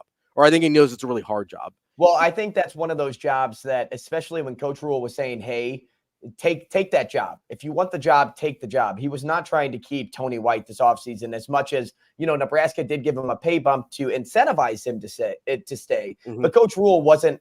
It was going to be a situation of, hey, no hard feelings if you wanted to take the job. He just made sure to tell him, take the right job. Yes. And that's why UCLA doesn't seem like a likely option, even though he's connected with it. But if you are looking to be a head coach, I mean, is UCLA really that bad of a place to start? If you turned around UCLA, maybe like David Braun turned around Northwestern last year, you could be looked at as, this guy could really be a head coach at something bigger down the road. Yeah, UCLA is kind of a weird spot because it hasn't really been a stepping stone job for guys. It's kind of been a last stop job for guys. So that's a good point. And I don't know if it's because of how they've hired but if you go back into, kind of the late 90s, early 2000s, even like Carl Durrell was kind of an up and comer. He had a little bit of success at UCLA. And then basically after like a 1-year stint in Colorado, or second stint at Colorado, basically was never heard from as a head coach again. There's these, but for the most part, they've gone with sort of a older head coach. And we saw that again with Chip Kelly. That's why I think you look maybe young this time around if they're looking at a head coach. I look at some sitting offensive coordinators at high profile places that I think actually could be really interesting fits. And also guys that could help them transition into the Big Ten. Because I don't know they're at a real good spot right now coming into the Big Ten. You mentioned the recruiting ranking being 17th out of 18 Big Ten teams. Like, I think they need a little help with that transition. So I was trying to come up with some names of guys that I thought, okay, this sort of makes sense. Now, the biggest coordinator name kind of on the market right now is Ryan Grubb. I thought he should have been offered the Washington job. They didn't want to go that direction. They went with Jed Fish, which I do think is a good hire, but he follows Kalen DeBoer down to Alabama. I still think there could be some interest in him as a head coach. I don't know stylistically if he fits the Big Ten, but he did put together an incredible offensive line as part of his unit there in Washington. They won the award for best offensive line in the country last year. So he's got the ability to put some pieces together in a way that I think would work in the Big Ten. So that's one guy I thought of. Another guy I thought of, currently in the Big Ten as a coordinator, has been in the Big Ten before as a head coach, and would kind of fit more of the older guy vibe that UCLA has been attracted to recently. Bill O'Brien is an interesting name for that job. He's got the Penn State experience. He's got NFL head coaching experience, just got hired as the Ohio State offensive coordinator. Stylistically, I think he makes sense for what UCLA would need coming into the Big Ten. He showed at Penn State that he could recruit at a pretty high level.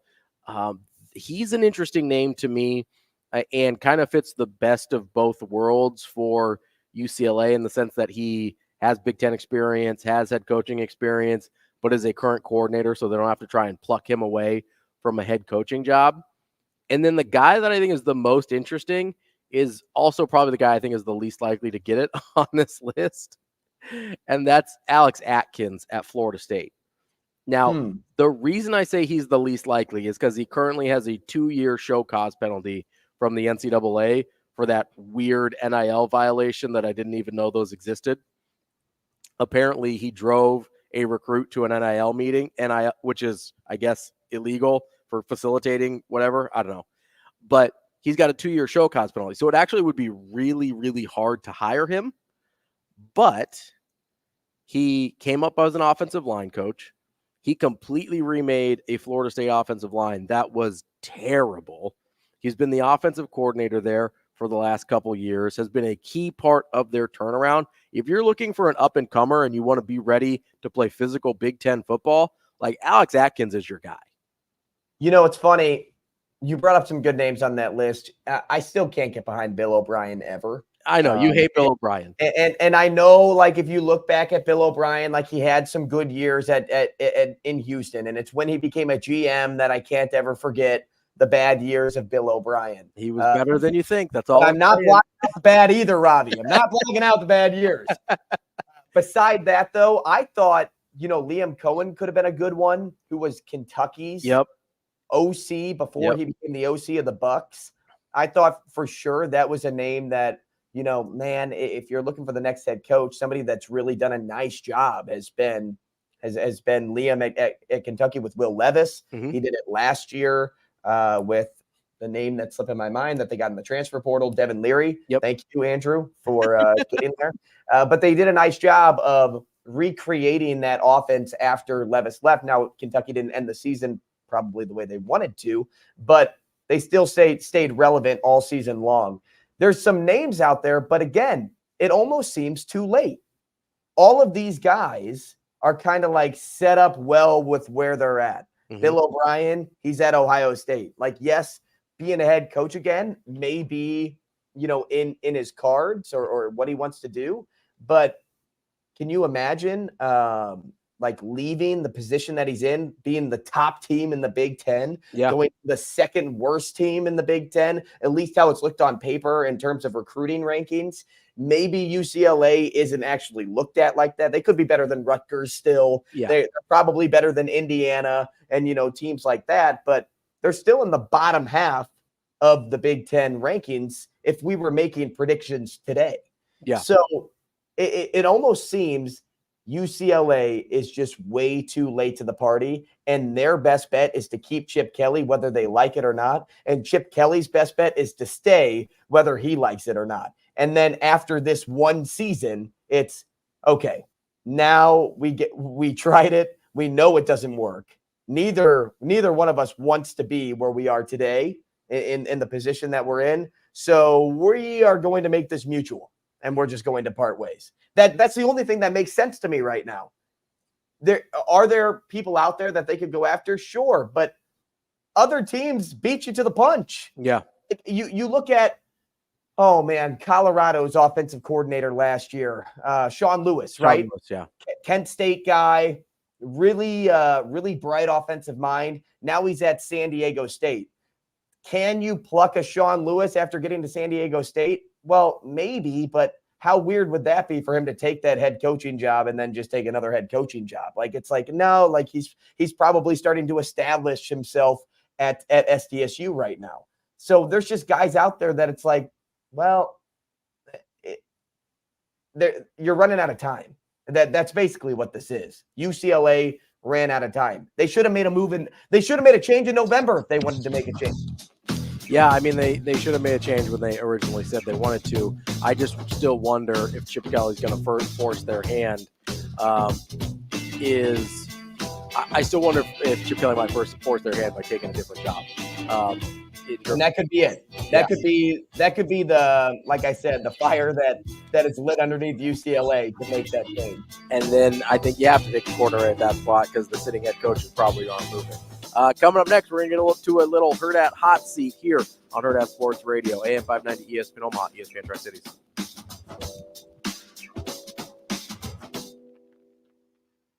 We'll be right back in 5 minutes.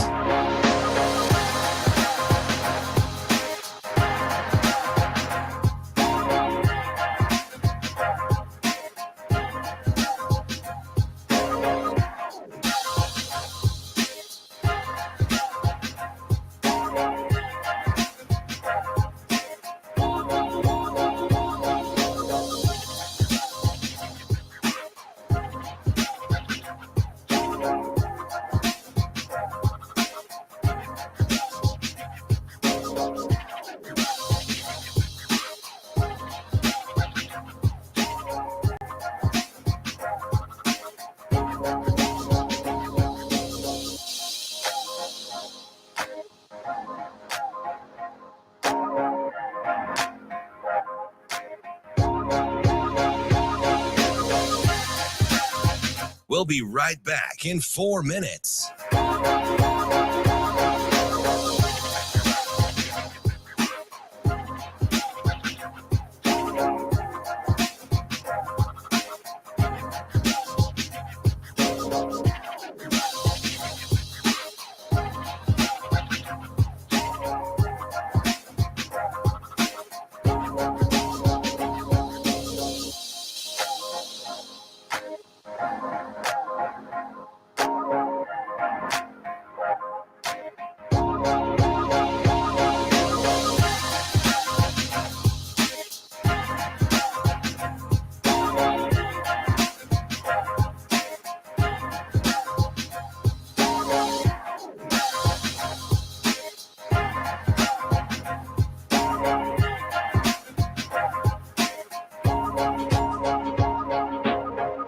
We'll be right back in 3 minutes.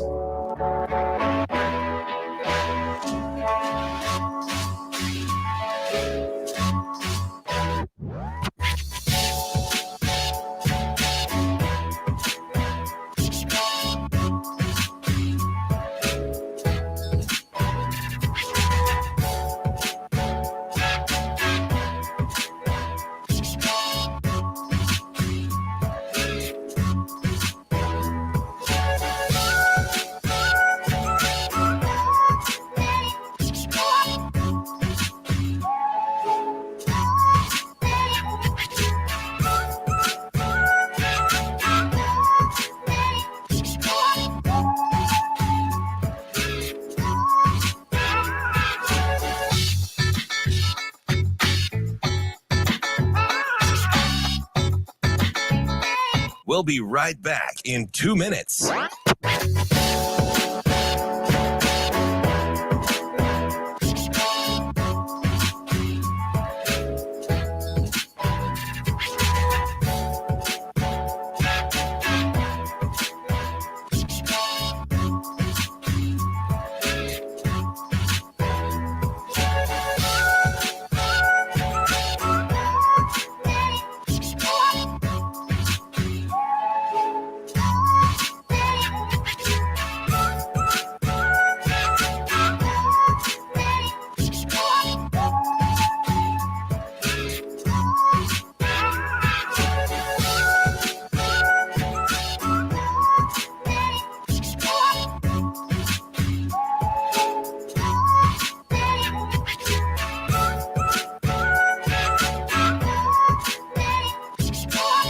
We'll be right back in 1 minute.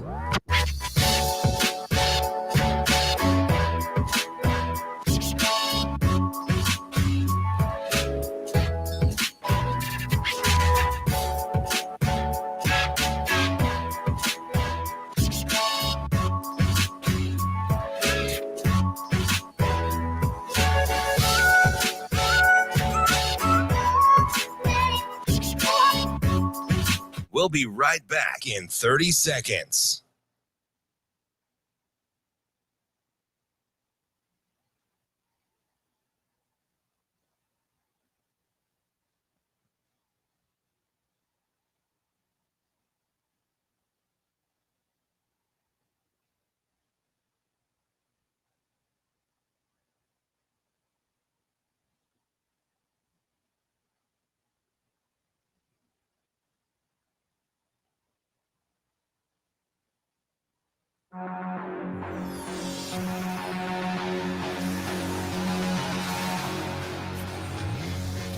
You're listening to Hurrdat Sports Radio.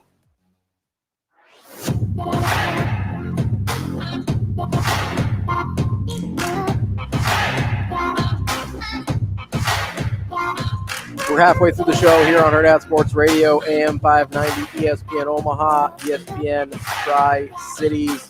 We're also on Twitter, Facebook, and YouTube. Danielle chimes in regarding our UCLA job conversation. Brian Ferentz is still available. Oh, do we have AR? Is he on mute? What's happening here? Here I am. There we go. Yes. So yeah. Sorry about that. Normally I unmute it and then I got excited when you said Brian Ferentz, so I spoke too soon. Brian Ferentz is still out there. You're right, Danielle. Roger, I think jokingly says Pete Carroll. Although that would be very ironic and pretty funny as well. It would be no, but there's, so you mentioned the Sean Lewis of it all, and it got the wheels turning. I was like, I think that happened, a very similar situation, and it did. Manny Diaz in 2018 took he was the Miami D coordinator. He took the Temple head coaching job on December 13th, 2018. And then Mark Richt retired 17 days later at Miami as their head coach. And then Manny Diaz was introduced as the new Miami head coach on January 2nd. So he was at Temple for all of 3 weeks. Not to say that's going to happen with Sean Lewis, but I was like, it's a super weird situation. But I was like, I'm almost positive that happened before. And so I found it. It was Manny Diaz who And that makes sense because he was at Miami. Yeah, he was going right? home. Yeah, he was going home. This one would be kind of weird for that to happen. But if you look at Temple to Miami and SDSU to UCLA, job level, it's pretty similar. Right. Yeah, you're taking a step forward by going to UCLA. So it'll be really interesting. I mean, like I said, I think it's just way too late for UCLA right now, and for the betterment of that program, it's probably safer to have Chip Kelly one more year and wait for the next round of coach hirings than trying to force it, as long as Chip Kelly isn't taking another job. Like, if you are forced to hire somebody, then you're forced to hire somebody. Yeah. But if Chip Kelly is still there and he doesn't have anything better, you keep him for one more year. Yeah, I think it's just a super interesting situation that, like I said, I just found myself diving into this rabbit hole of who could. I'm gonna start calling you Alice. You just like jumping down rabbit holes. Just Alice in Wonderland over here. Wanted to get to some Hurrdat hot seat here though. Number one for me. I don't know if you saw this, but a couple days ago, Auburn's Johnny Broome Auburn was playing against Ole Miss at Ole Miss, and Morgan Freeman was sitting in the front row. Johnny Broome kind of stumbles into Morgan Freeman, not like backwards, so he doesn't see him. Morgan Freeman kind of grabs his jersey to like seemingly steady him and make sure he doesn't fall on him. And Johnny Broome, without looking, just kind of slaps his hand away because he thought it was just a regular Ole Miss fan grabbing his jersey. And then he turns and realizes it was Morgan Freeman and like goes back and apologizes and like shakes his hand and everything. It's all good, right? But in that moment, he said it was one of the most embarrassed things I've ever been in my life. I was so embarrassed I slapped away Morgan Freeman's hands. First of all, I was today years old when I learned out that Morgan Freeman was an Ole Miss super fan, which apparently he is. Grew up like an hour away from campus. So I guess he goes to Ole Miss games all the time, which I had no idea. This was the first I was hearing of it. I assumed the first time I saw the clip before I figured out what was going on, I figured it was like a UCLA or USC game, and it was just like he was in LA, and he's like, let's go to a basketball game. No, Ole Miss super fan Morgan Freeman. So that's something we learned today. But my question for you is, what person? I'm going to go fall into their lap. No. Would you be most embarrassed if you slapped their hand away in that situation? Man, well, for starters, all I can think about right now is Morgan Freeman just narrating that moment after Broome slapped his hand away. He's like, well, I'm sitting courtside every night, and player falls into my lap and slaps my hand. And sounds like you're doing a little Michael Caine there. Well, you know what? I can't do impressions, Ravi. Figure it out. Thanks for pointing out the obvious. No, who would I be afraid to slap their hand like away? Embarrassed, like somebody you admire because that was part of the thing. Is Broome was like, hey, like I'm a huge Morgan Freeman fan. I watch all his movies. Like, who do you admire that you would be embarrassed that you slapped their hand away? You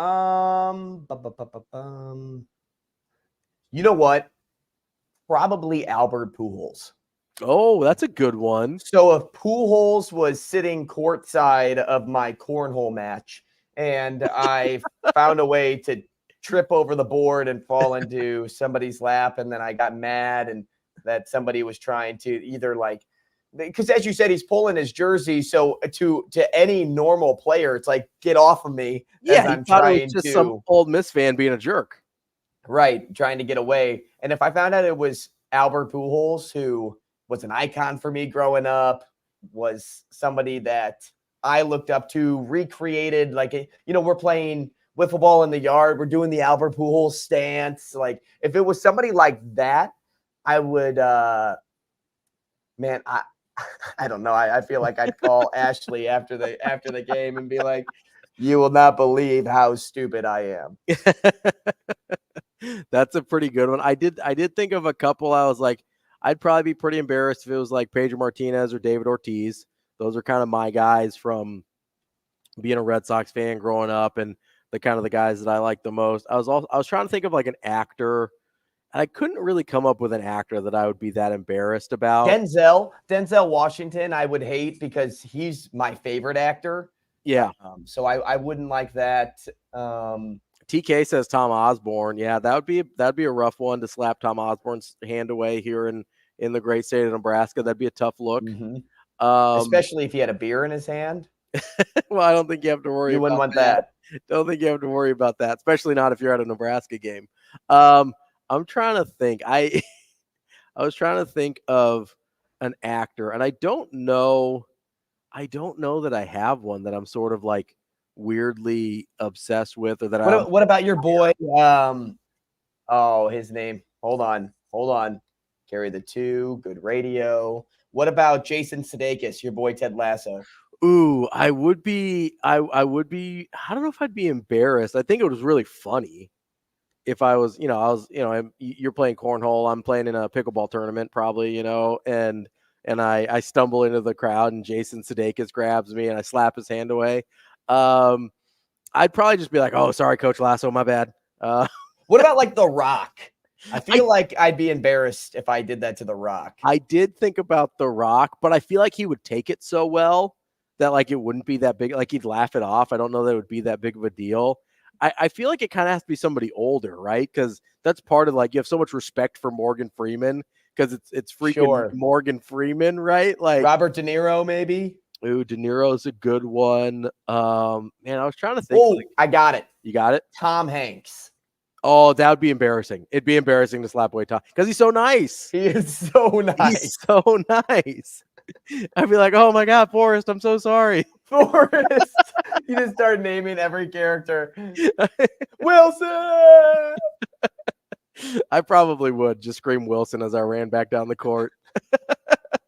Tom Hanks is a good one. He's like everybody's like uncle. He's just kind of, he's the nice Tom Hanks. Keep the change. That's Tom Hanks is a good one. You got about a minute and a half. You got one? Oh, a question. Oh, TK says Patrick Stewart. That's a good one. I'd be embarrassed. I'd be embarrassed about slapping Patrick Stewart.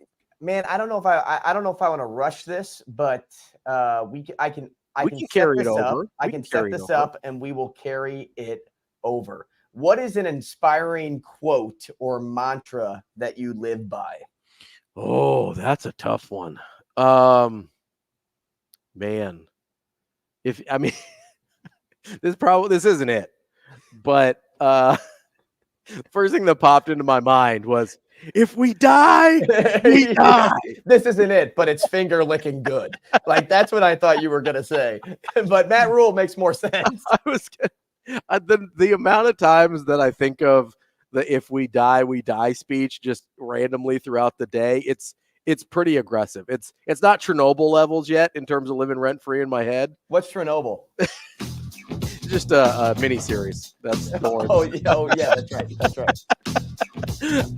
No, we will. That's a good one. I'll think about that during the break, and we will come back with a little bit more Hurrdat Hot Seat. We are here on AM 590 ESPN Omaha, ESPN Tri-Cities. Of course, as always, you can find us on Twitter, Facebook, and YouTube as well. That's Andrew Rogers. I'm Ravi Lulla. We will be back right after this.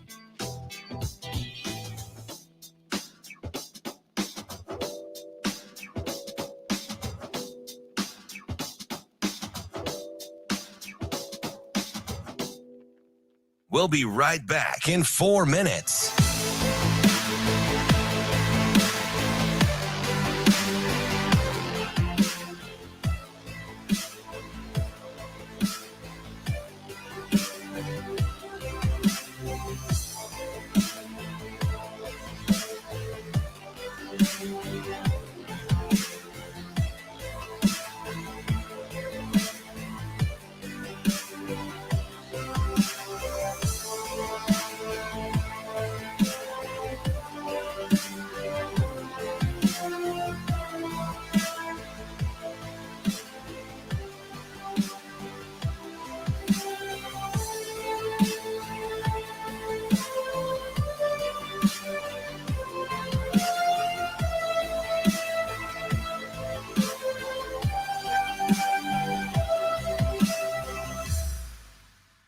We'll be right back in 3 minutes.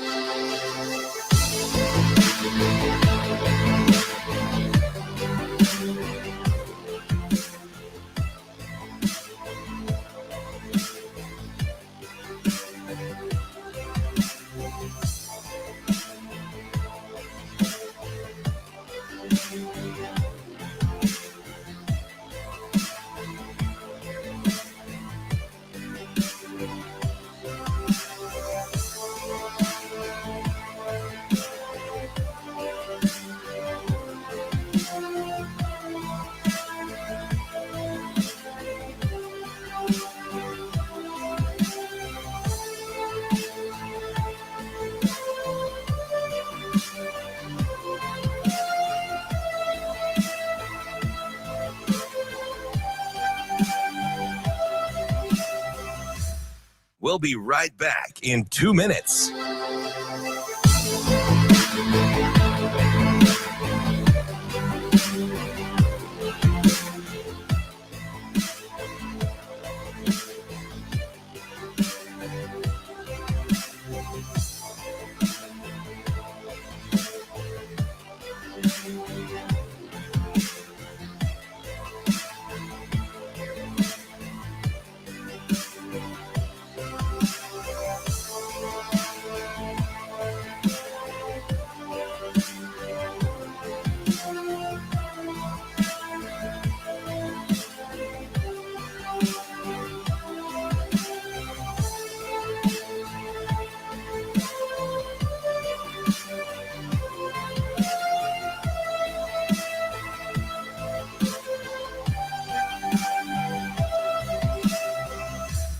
We'll be right back in 1 minute.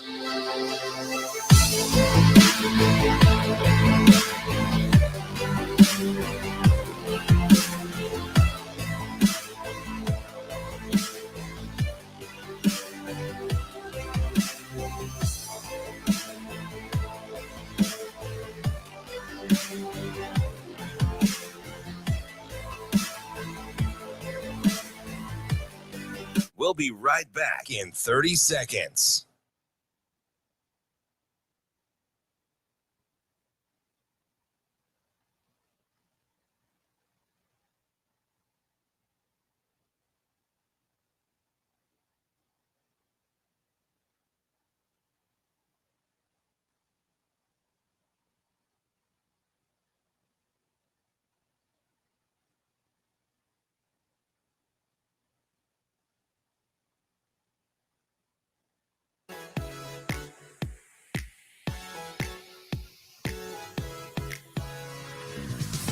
You're listening to Hurrdat Sports Radio.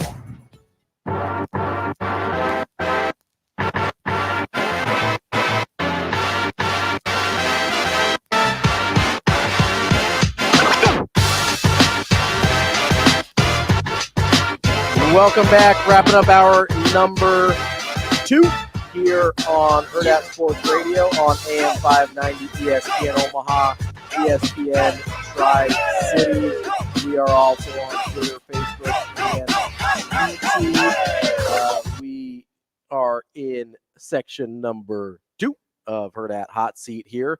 And Andrew, you asked a very good question before the break that we didn't get a chance to answer yet. Why don't you reset for me here? So the question I asked was an inspiring quote or mantra you live by, which was something I just expected to kind of like fill the 1 minute time. And then it turned into like a pretty good section or a pretty good question for the comment section. Yeah. And I'm like looking up and down and, Heath Banders says you miss 100% of the shots you don't take. And I'm like, wow, that's a good one. A good Wayne Gretzky, Michael Scott quote. Drunk Monk, did we just become best friends? Step Brothers, what a great movie. You get Rich Purcell, who said, my motto is it just KISS? Like, it's keep K-I-S-S? Keep it simple, stupid. So the acronym. Yep. And then This Too Shall Pass from the artist formerly known as KG Kids for Life, which I kind of dig that name.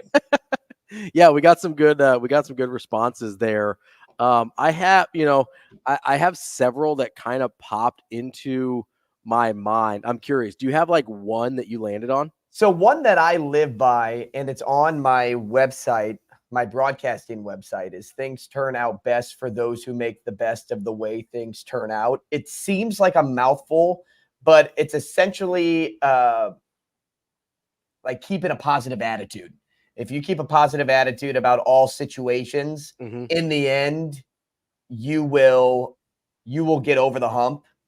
And so that's why I live by that, because it's such a roller coaster of an industry sometimes. And most jobs are for people, but especially as a broadcaster, when you're trying to climb the ladder in so many different ways, and you're trying to kind of find your niche, it's important to make sure that you remember that, even when things are tough, even when things seem like they aren't going right, if you put yourself in the situation to to guarantee yourself that you'll come out on the other side.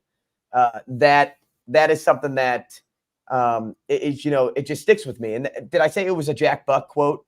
No, I don't think so. But so it's a broadcaster also saying that quote. Sure. And that's why it's resonated with me for so long. I never got to hear Jack Buck on the radio. I can listen back to old calls, but he was such a stand-up guy that, it reminds me of, our Rex Burkhead conversation a little bit. And professionally, you admire him, and out of profession, you admire him. It's funny that you say he's a stand-up guy, because the immediate quote that comes to my mind with Jack Buck is, "Excuse me while I stand and applaud." Like that's the one that just sticks out of my head immediately there. TK said his motto, "Head down, keep working." Good one there from TK as well. So I had a couple that that kind of, one of them is kind of a little bit more simple, and I don't know if I got it from somewhere or if it's just something I started telling myself. And that's, if you don't ask for something, you're never going to get what you want. And that was kind of just to me to like make sure I put myself out there. Like people can't give you the thing that you want if they don't know you want it, right? So whether that's a job that you want or an opportunity or whatever, you can't be afraid to ask for it, because otherwise, and this happened at when I was trying to get more and more into radio, was a kind of a program director came in at a place that I had a relationship with at the time. And I kind of reached out and I was like, hey, I kind of be interested in this opportunity, that opportunity. He's like, hey, thanks for reaching out. I had no idea you wanted to do more. And if you didn't put yourself out there, yeah, that conversation never would have been had. And it kind of made me sit back a little bit, because I assumed, because it was so obvious to me that I wanted to do more, that everyone knew. And so I'd ask myself like, oh, why am I not getting more opportunities? Why am I not getting chances to do different things? And at the end of the day, at least in that situation, it's because nobody knew. I hadn't verbalized that that's what I actually wanted. And so just asking for the thing that you want sometimes at least gives you the opportunity to get it. Now, you may still have to work for it. You may still have to do X, Y, and Z, but people can't give you what they don't know you want. And to me, that's been to me, it's about being vulnerable enough to say, this is the thing that I'm trying to do, because it can be scary sometimes, right? Because you don't always get it. But if you don't ask for it, you're never going to get it. Like, you're never going to get the opportunity. Now, do you remember, and I don't know if you did this at Millard North, but I'm assuming this has been going on for a long time, having a senior quote at the very end of the school year in the yearbook. The seniors would have a quote underneath their photo. Do you remember what your senior quote was? I'm trying to remember. So for a long time, I don't remember. I don't think this is what it was. For a long time, I used the quote from Gladiator, "What we do in life echoes in eternity." Oh, that's a good one. I used that one for a long time. One of my favorite teachers used to say, you bet it wasn't, "Are you not entertained?" Sorry. No, that's a good. Keep going. "Are you not entertained?" I use that GIF more than I should when I'm talking. Such a good movie. One of my favorite teachers used to always say, "If you're gonna be dumb, you better be tough." And so that one I really like. Okay. That may have been one of my quotes.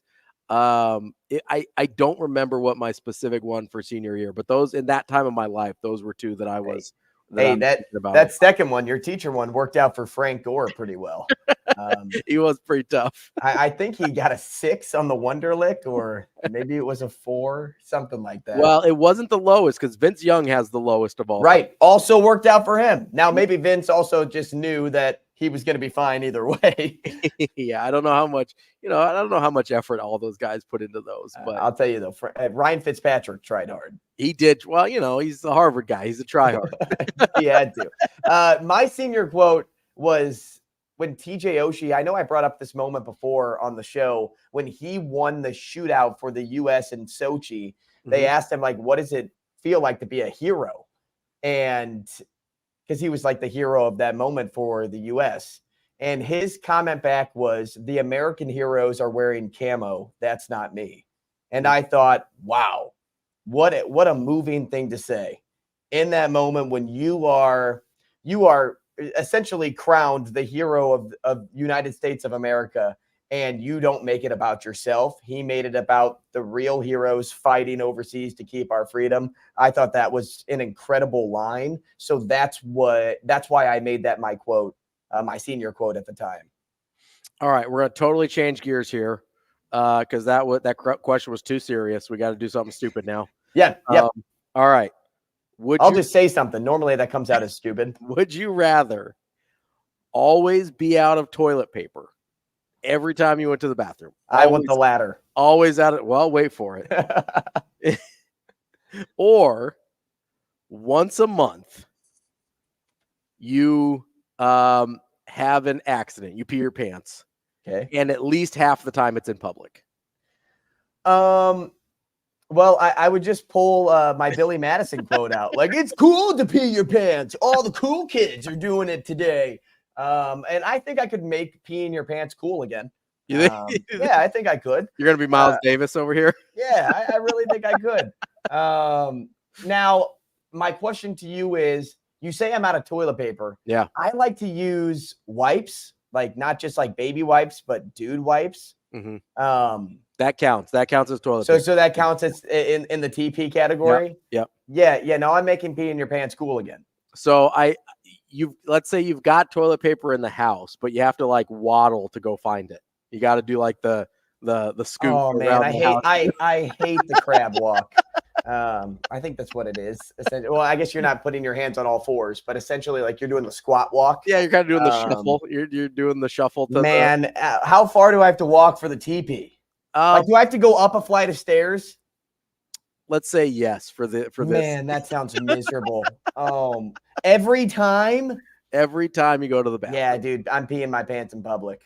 I think I'm going to get the toilet paper. I really do. I don't think I'm doing that because that. I mean, I speak about the inconvenience of peeing your pants in public, which is something I've done before as a kid, and having to like either stay wet for like a good period of time before dry clothes could be delivered. Delivered or put on. Yeah. But I can't do that TP life, man. I need my dude wipes. You could install a bidet. Okay, well now we're getting around it. Like, this is the genie asking for more wishes. You called me out last week, Ravi. I'm calling you out because if this is that, then I'll just bidet it all day long. Because I think I listen. The reason I said no on the dude wipes is because it's still kind of the same motion here, though. I think a bidet is fundamentally different than toilet paper. Okay, all right. I think we're going to, you could always just like hop in the shower and like rinse yourself off every time. I don't know. a much larger bidet. Yeah, it's just a giant bidet. That's all a shower is. It's a body bidet. Like I said, we needed to go much, much stupider there, and I think we nailed it. Coming up next, we're going to try and get a little smarter here with our guy Mike J. Schaefer from Huskers 24/7 as we kick off hour number 3. We're on AM 590, ESPN Omaha, ESPN Tri-Cities. That's Andrew Rogers. I'm Ravi. We'll be back with more Hurrdat Sports Radio coming up next.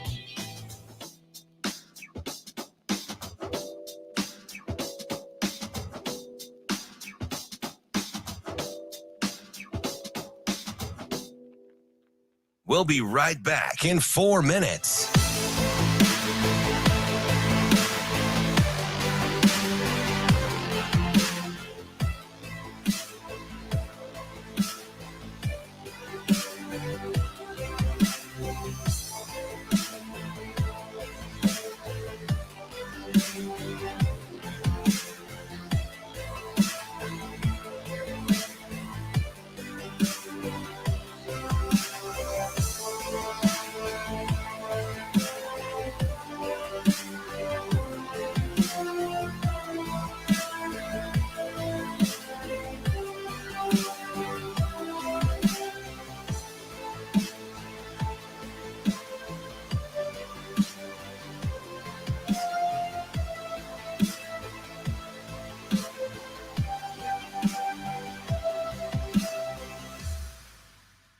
We'll be right back in 3 minutes.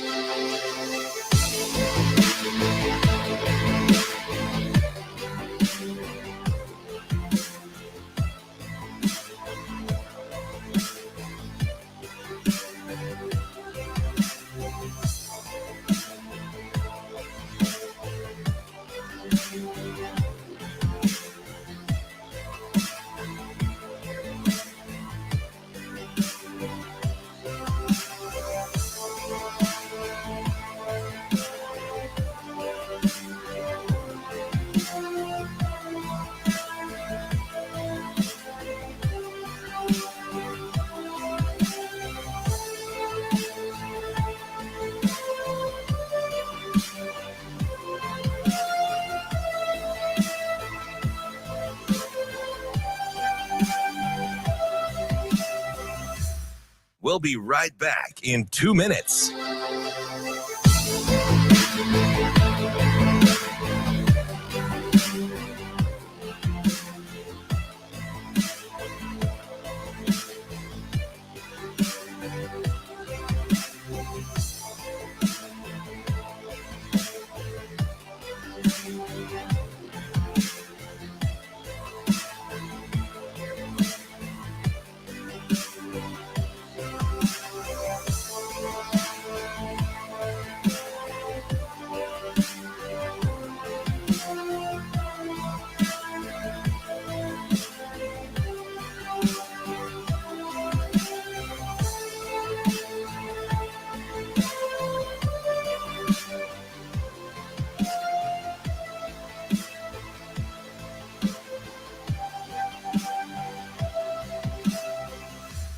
We'll be right back in 1 minute.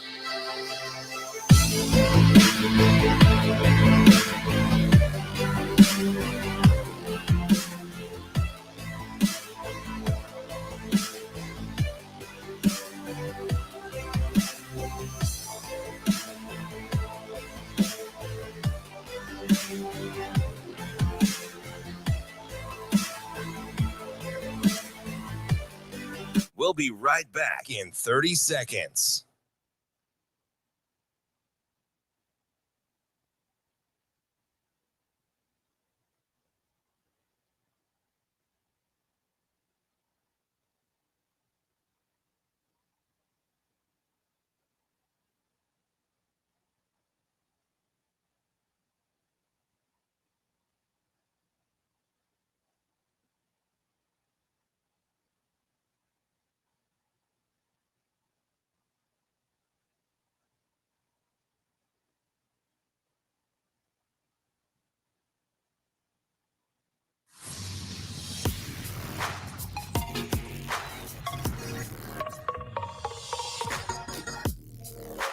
You're listening to Hurrdat Sports Radio.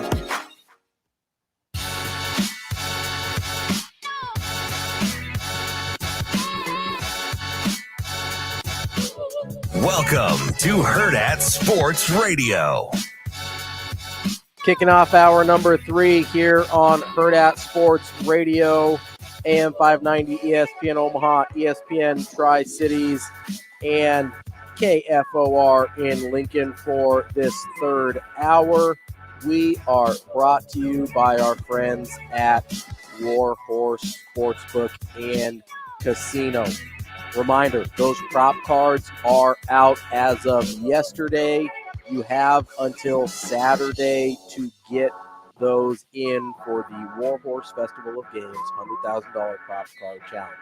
You have to get them in and validated by Saturday to be eligible for your $100,000 prize and for the $20,000 grand prize drawing. Make sure you go to the casino in Lincoln to validate those entries. You must be a Warhorse Rewards member so you can swipe that card and hit validate entry on the screen there. If you've got any questions on how to do that, go to warhorsecasino.com for all the details and information on how to properly enter.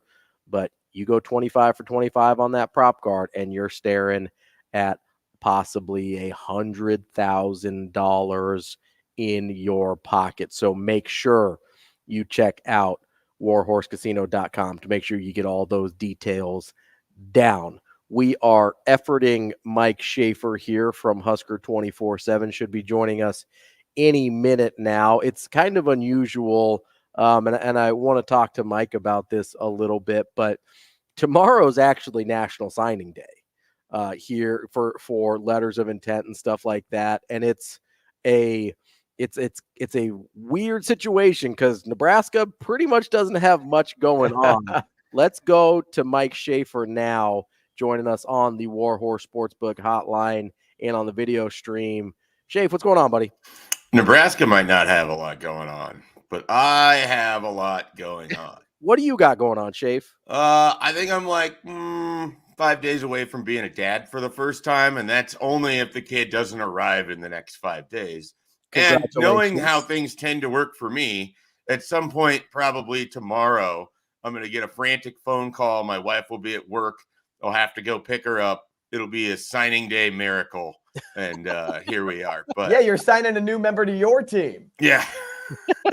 Definitely a preferred walk-on. No scholarship given out here. Nope. They're going to have to earn it. They're going to have to earn their keep pretty quickly. But I don't know, Schaefer, because like on average, I don't know what the American family spends on a child, but let's just call it 10 grand a year just for the sake of the example. You are technically giving your kid a scholarship. Yeah, they probably could get an NIL deal pretty quickly. I post a bunch of photos of my dog on Instagram, and all of a sudden there's like these random accounts that are like, hey, we want to send you stuff. I'm like, I'm good. These are just random snapshots. He's not a model. I can imagine I could get an NIL deal for this kid pretty quickly. The difference is you have to put the kid on scholarship for almost as long as Cam McCormick has been on scholarship, the tight end from Miami. So that's the difference between your regular scholarships and your baby scholarships out there. The really fun thing will be once that kid comes off of the Schaefer family scholarship, it has to figure out how to pay for education in the year of what are we looking at here? 2042? Class what of do we think college baby. costs in 2042? $7 billion? That sound about right? Oh. Doritos cost $5.99. I lost my mind over this at the store yesterday. I've said it to everyone. Cereal. Like people like, hey, how's it going? I'm like, Doritos cost $5.99. This is what my life has been. It's like that just for whatever reason, that just reminded me of Kevin from The Office when he just yells out, I have to go to the bathroom. Just Shapes just walking around yelling at people, Doritos are $5.99. What's happening? Going, Doritos are $5.99. You're gonna be in the delivery room. Be like, congratulations, you're a dad. And you're like, Doritos are $5.99. I'm just gonna be like, they're like, why do you have all of these bags of Doritos from the vending machine? It's so much cheaper here. You're like, only $4.99 here. Exactly. Well, Schaefer, congratulations on your impending fatherhood. I hope your child is not born during the Super Bowl. That'd be a tough look. That'd be a tough look for your guy. Yeah, well, it was fascinating when we got the original due date, and I just told everyone, I'm like, this is what's going to happen. It's going to be during the Super Bowl. And they're like, well, you don't have to worry about it. You're a Vikings fan. I was like, I get it. I understand. That's not the point. It's the last football game of the year. It's the last meaningful football game for months.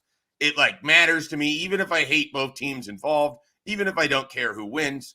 I like to watch the Super Bowl. That's just who I am. Mm-hmm. And so then the way this thing was tracking, it was undoubtedly going to be happening on the Super Bowl. But now it feels like I'll probably just be in the middle of changing a fifth diaper in the second quarter is sort of where we're headed, which I got to say, if my options were to completely miss it or to be covered in feces and watch the Super Bowl, choosing the feces. Yeah. I wonder what the Super Bowl squares are like for changing a diaper. Maybe we'll have to do that on the side here on Hurrdat Sports Radio. Schaefer, speaking of Super Bowl and Super Bowl champions, we spent some time this morning talking about Rex Burkhead. Okay. What was a top moment for you in your Rex Burkhead, either covering days or even fandom? So, sometimes you got to reveal, give a little peek behind the curtain of what it's like to be in the media and see the same people all the time at the same practices. And particularly during the Bo Pelini era, when practice was supposed to end at let's say 5:15, and we didn't get in to actually interview guys until 6:30. because that's just how the concept of time was lost on him. Let's just say that's one of the many reasons where I don't mind that he's not Nebraska's coach. Anyways, nobody cares about that aspect of it. You find yourself in a lot of conversations. Well, back in the when Nebraska used to go to bowl games, Andrew, and that was a thing that did happen around here for a while. I covered the Capital One Bowl in 2011. I guess it's been January 1st of 2012. Nebraska plays South Carolina. Wait a second. They played in January at one point? Yeah. Well, a couple times. It was wild back then. You had to really kind of pace yourself. You couldn't get all your anger out by the 3rd of October. So, it's an interesting situation where you're just standing around, you have nothing to talk about. But we had learned that Nebraska had their players for both teams had an opportunity to do a Best Buy spending spree. And they got like $400 or $500 and whatever you want at Best Buy, up to $500. You go pick it out and then they'll ship it to you. We make some jokes about like Rex Burkhead's going to get a coffee maker. He'll get a printer, a scale. Like he's, because he basically just looks like he's headed to a lifetime of working in an office. He's just going to buy all of this equipment and show up with it away. It was worse than that. We actually get to talk to Rex Burkhead and we discover the only thing that he wanted, the only thing that he cared about, he bought himself a new electric razor while he was on the Best Buy spending spree. And it was like as he's talking about it, it was like such a total dad thing that out of that, we created this idea because Burkhead was just a junior and the thought was he was going to be coming back. He would have a Heisman campaign. And we basically were pitching Keith Mann and the Nebraska staff that the Heisman campaign needed to be Rex Burkhead. He's just like you. And it would just be like advertisements of him just mowing his lawn, just like very dad, like, he's like under the hood, like trying to, jumpstart a car. Or he's changing a tire. Yeah. So weirdly, my favorite Rex Burkhead moments are creating this campaign of which he's just like the rest of us. But on the football field, that guy was exceptional. No one that can remember it should forget what it looked like when he came in the second half against Ohio State. They had been playing Amir a little bit more, and then they went to Rex.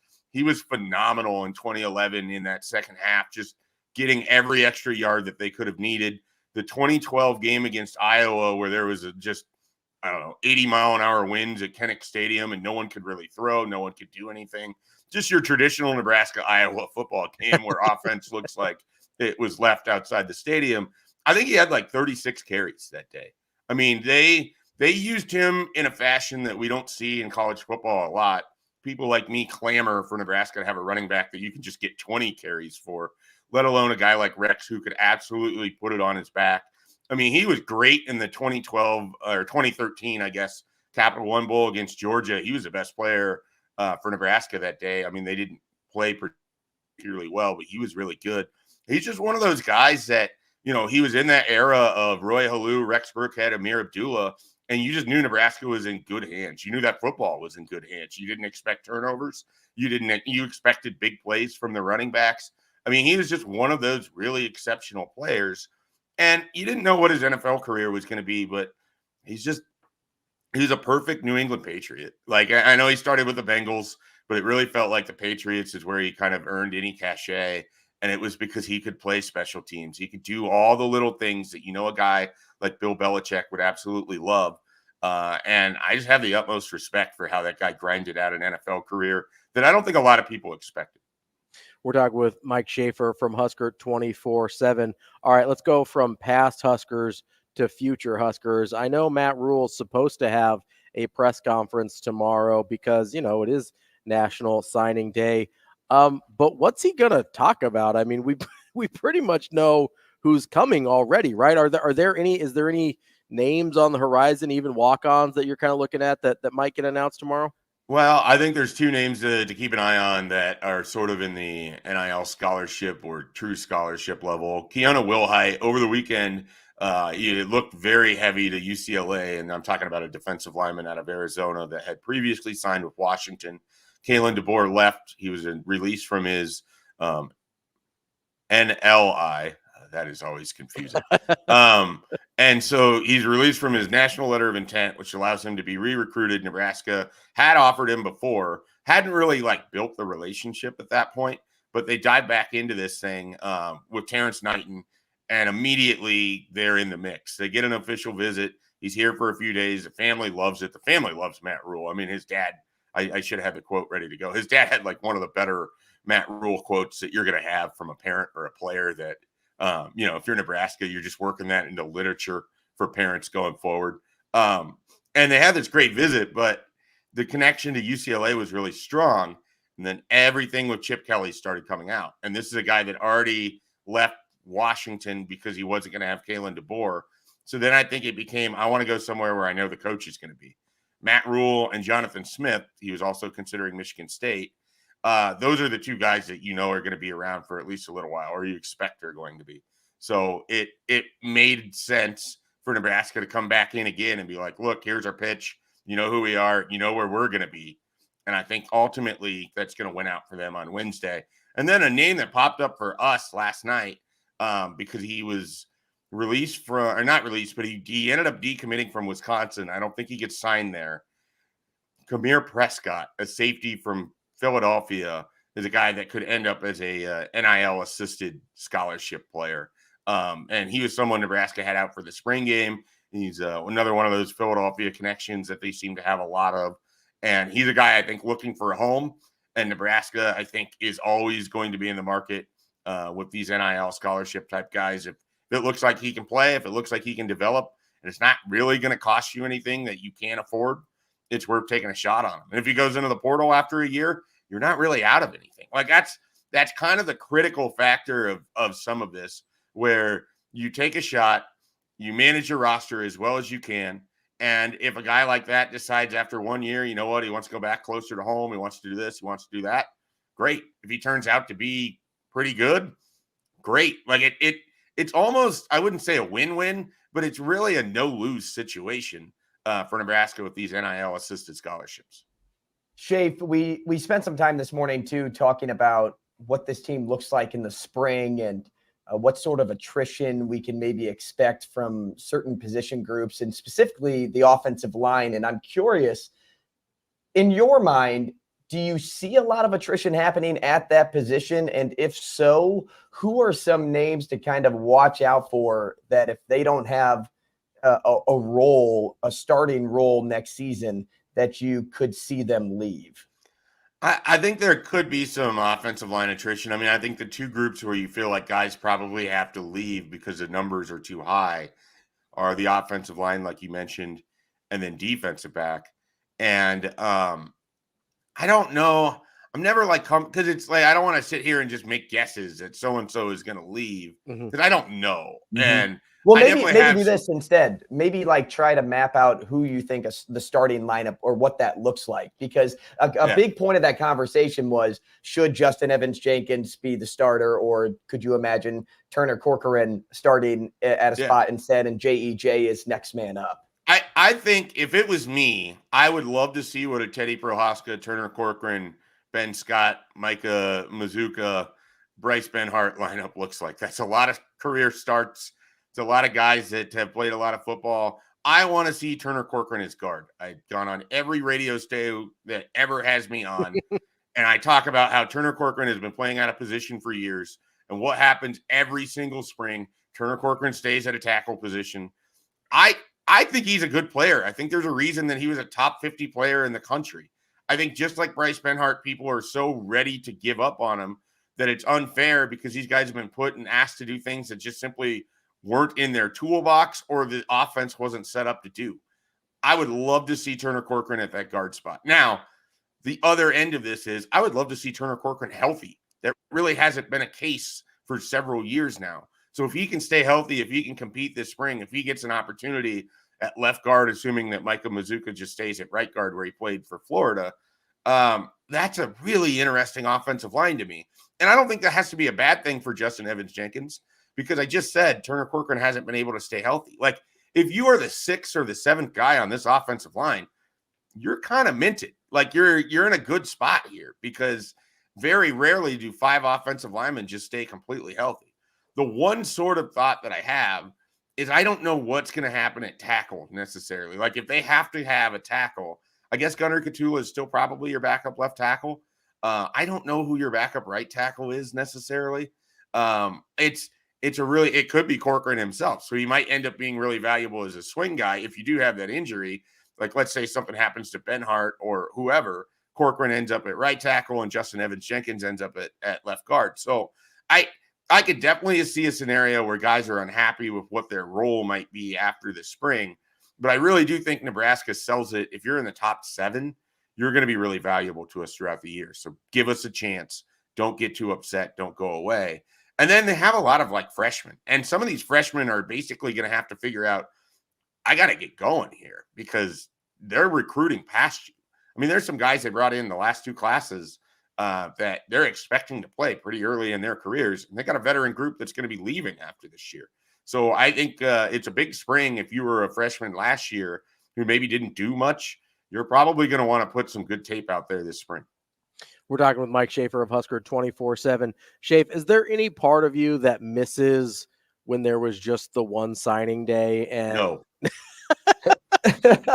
none. And like, it's not, there's a nostalgic factor, right? Because I have some pretty cool memories from that day that can't be replicated for the most part. But a lot of it is the way that recruiting works now is so different than even just recruiting in 2017, the last year that you would have had the normal, February signing period. The class of 2017 was the last one. Things are really, really different in the last, 7 years, man. Okay, well, before I get lost on that, it's just the process has moved up. If nothing else, like if you want to get rid of the December period, and I understand some do, create an August one. Like let these kids sign early and stop like the messing around with a lot of this stuff. Like a lot of these guys want to have their decision made before they even start their senior year of football because they want to enjoy their senior year of high school football. Mm-hmm. And so if you can get them to sign, and we already have like before there's the whole hand wringing of what about a coach movement? We already have that now. I mean, you already had 2 coaches that were in the college football playoff are no longer the coaches of their schools. Like we're in this movement. It doesn't matter. You had coaches leave after bowl games. You had a coach just go become a defensive coordinator in the NFL. Like there's no perfect time. The calendar does not allow for a perfect time. So do the best thing for the kids. And they're already committing earlier. Let them sign in August. Let them focus on their seasons. And then the guys who need the senior film, the guys who don't have a spot to sign, they become the pool that's left. And suddenly senior football becomes really interesting. Mm-hmm. You mentioned the real fast to butt in, Ravi. You mentioned that, 2 coaches aren't with their team anymore. It's actually 3, right? Because Saban retired. Yeah. So you have just a complete. To be honest, the one I forgot was Harbaugh. I completely blanked on that. Right. So I figured that's the one that you knew right away because of the national champion. But who knows? Schaefer, I just had this picture in my head of what the state of Nebraska's psyche would be like if we had to wait until tomorrow for Dylan Raiola to actually sign on the dotted line. Yeah. If everything had still played out the way it did in December, like we would have had like several heart attacks at this point, right? I will counter that with, because there's almost no way that he wouldn't be an early enrollee. What you would have is this wild scene of people like media members and everyone standing on campus on like January 3rd for new student enrollment, trying to take pictures of Dylan Raiola in a puffy jacket walking around looking very cold. Like that, that would have been the scene for that in particular. But yeah, for most of these guys that don't end up, enrolling early, there's so much that kind of can happen in the month of January. And then the nice thing is it allows these coaches to really kick it forward. Like Matt Rule is going to high school events for 2025s. I think there's a direct correlation between getting guys like Carter Nelson and Grant Bricks in this last cycle, because last January, after they signed a bunch of guys, even though they'd only been around for a couple weeks, he was able to go and watch Grant Bricks wrestle and Carter Nelson play basketball. Like you can build relationships and you can make players feel special early, and that helps that part of the recruitment get going. I just can't see any reason why anyone would want the first Wednesday in February to be what it was. I understand it from the nostalgia aspect, but that's just not, nostalgia is nostalgia for a reason. It's because life moves forward, and we all have to as well. Schaefer, I don't like looking too far ahead, but unless we're talking about Nebraska wins and losses next season, because I think we can do schedule predictions at any point in time. But I do want to get an update on the class of 2025, like just a so-called checkup, if you will, because outside of Christian Jones, who everybody like knows his name, who in the class in state are you keeping a close eye on as we kind of build up to the 2025 cycle? Yeah, I mean, you've got Chase Lofton, who's at Millard and South now. He's a really talented tight end. He is hearing from, he was just at Alabama over the weekend. He's definitely someone to notice and know inside the state. I am blanking on the name. I will let you guys look it up. There's another tight end who's his first name's Robert. His last name starts with Z. I can never remember the name. He is also a really intriguing athlete and someone that Brunts has been locked into for a while now. You have Jackson Carpenter and Pierce Mooberry as far as in-state guys to kind of keep an eye on too. And then of course, you mentioned Christian Jones. And then I've already kind of like kicked it forward to 2026 where Caprice Keith out of Bellevue West is pretty intriguing to me as a guy who could end up as a wide receiver or as a defensive back. Champ Davis, who's really, really good at Omaha North last year. That's a name to know, too. So definitely some in-state talent looking ahead. That's Mike Schaefer from Husker 24/7. Schaefer, we appreciate the time as always. We will catch up again, well, hopefully, maybe next week or no? No, it's going to be a while, guys. We're out. I'm out for a while. Well, this is the last we'll talk to you for a while. Well, congrats on your impending fatherhood, and we will talk to you when you get your head above water again. Appreciate it, guys. Have a good one. Enjoy the Super Bowl, Robbie. Thanks, Schaefer. Raymond Ziebert, by the way, I believe that's the name. Not even Robert. Really good job by me. Way to finish it strong. Way off. Yeah. See you guys. See ya.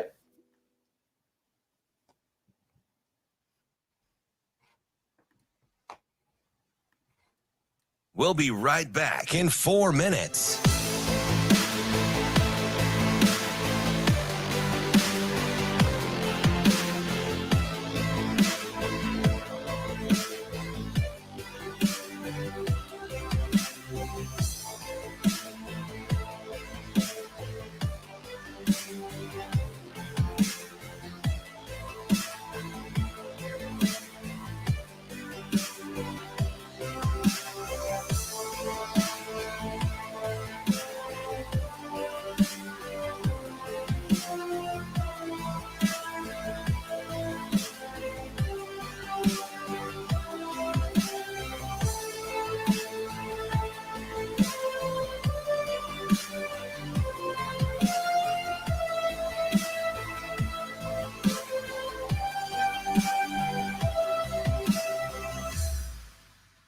We'll be right back in 3 minutes.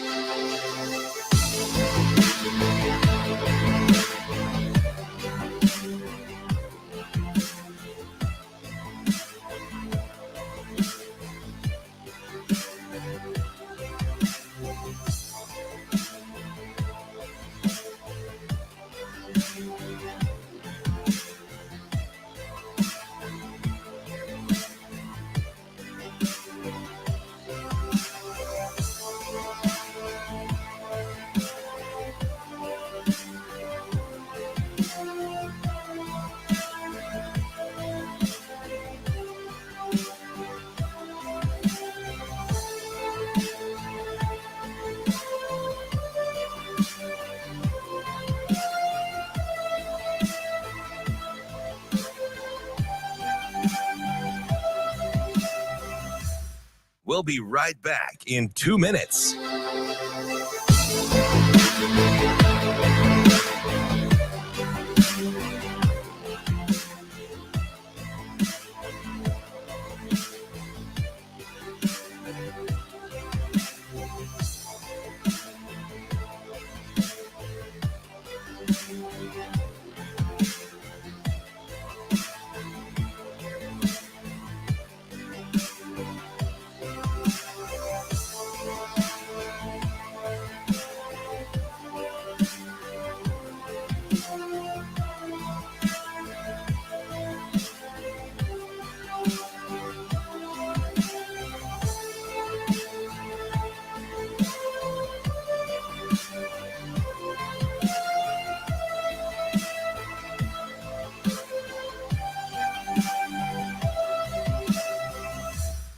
We'll be right back in 1 minute.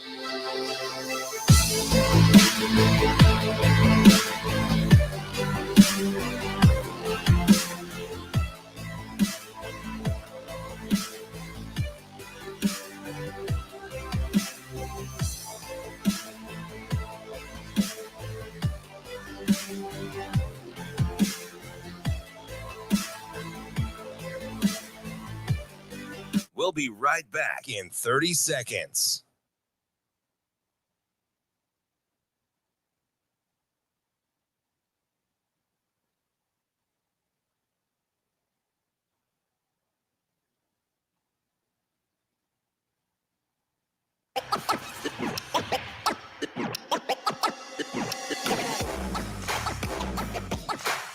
You're listening to Hurrdat Sports Radio.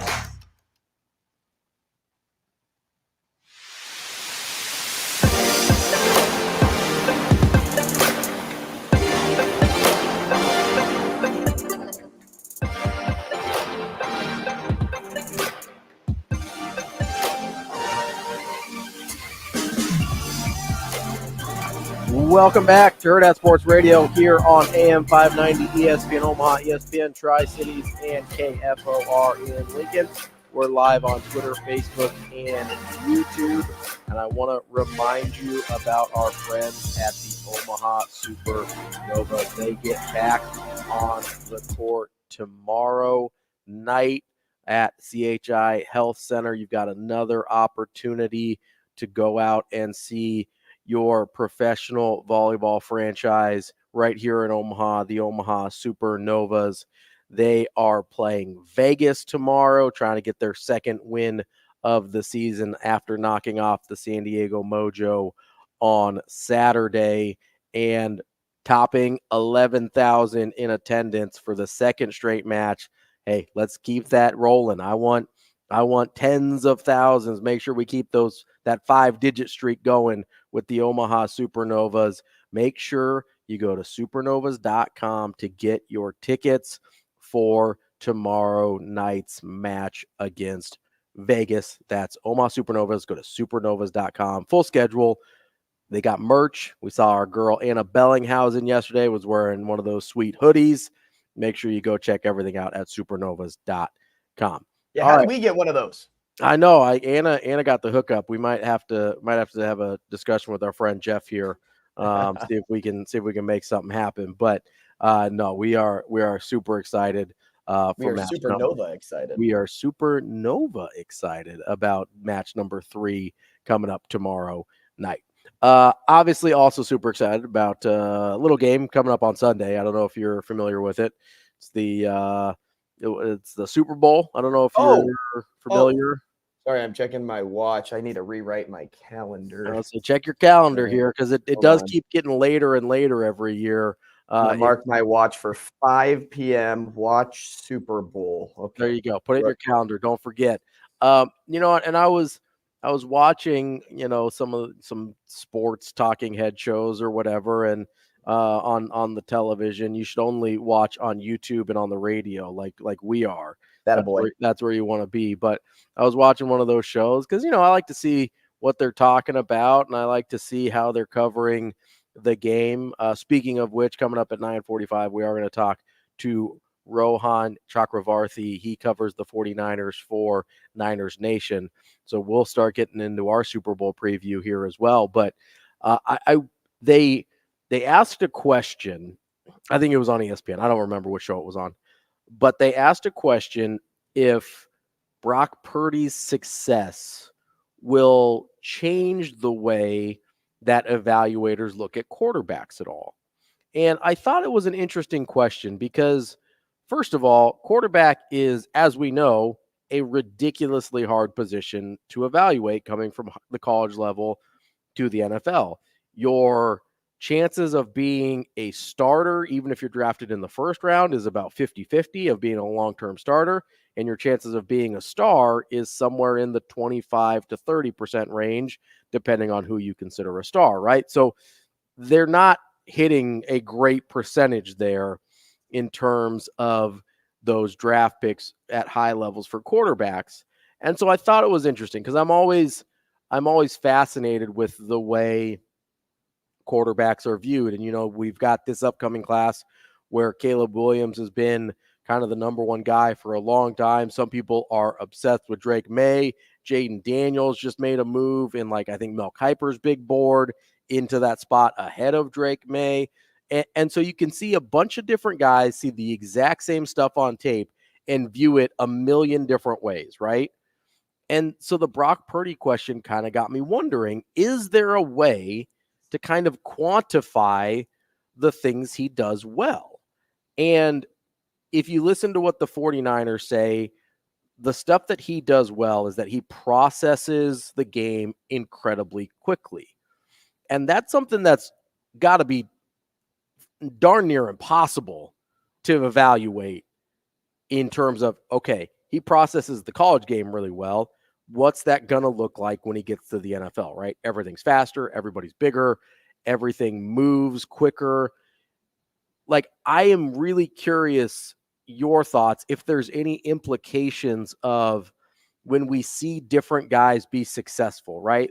We saw Josh Allen be successful. I think that led directly to Anthony Richardson being drafted really high. We saw, we see mobile quarterbacks start to be successful. All of a sudden, people want a guy that can move around a little bit. And I'm curious if Brock Purdy can have any of that effect, because his traits aren't physical, right? He's a super average dude physically. If he has anything special outside of a good enough arm and good enough feet, it's his mind, right? How do you evaluate what's in somebody's head? That's the tricky part. Brock Purdy is really good because of the pieces around him.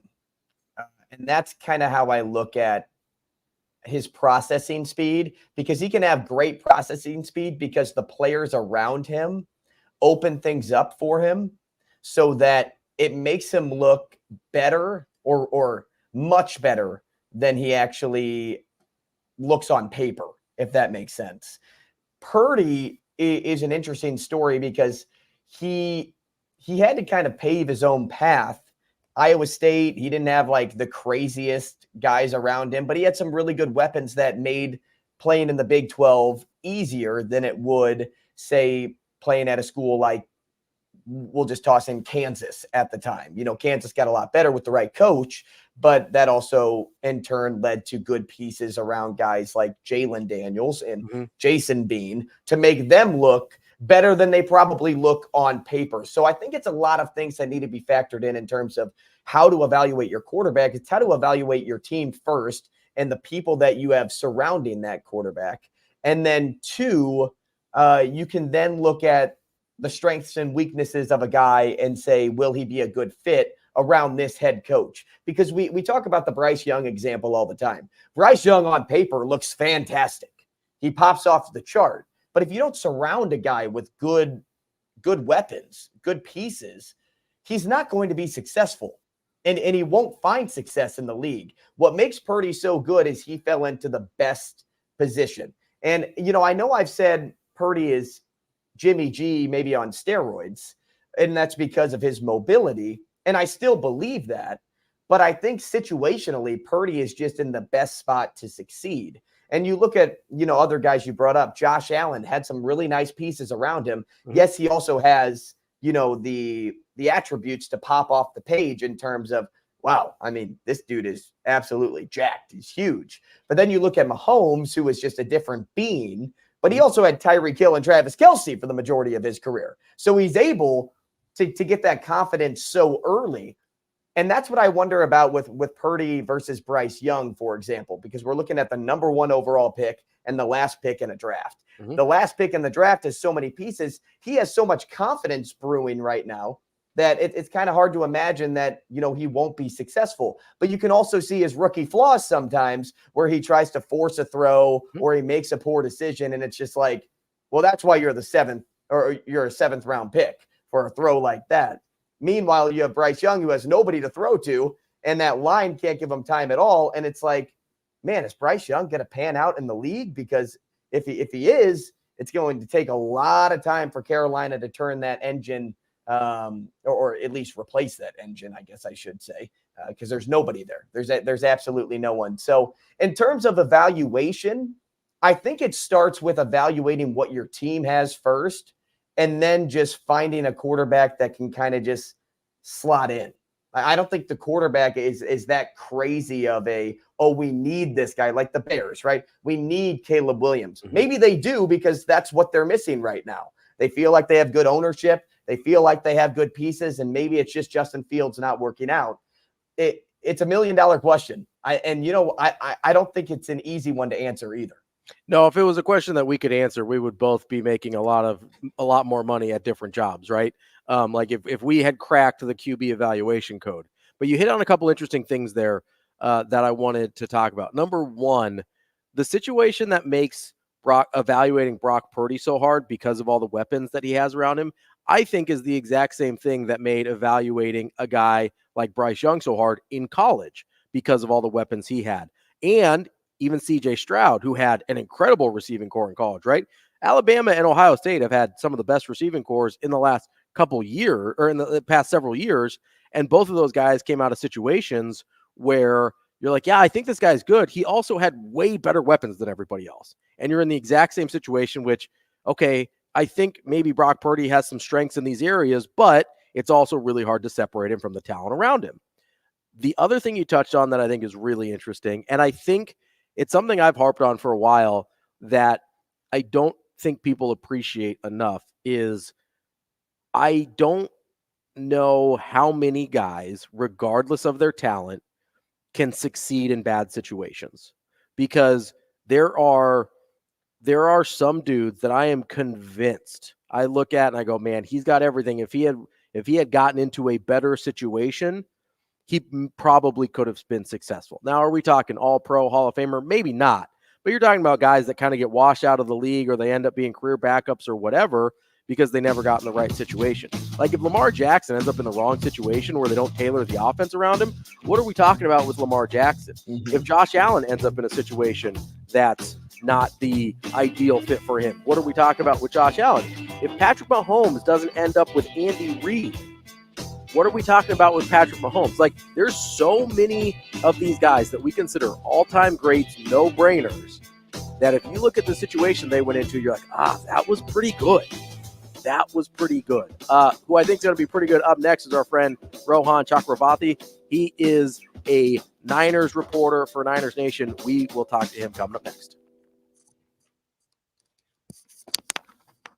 We'll be right back in 4 minutes.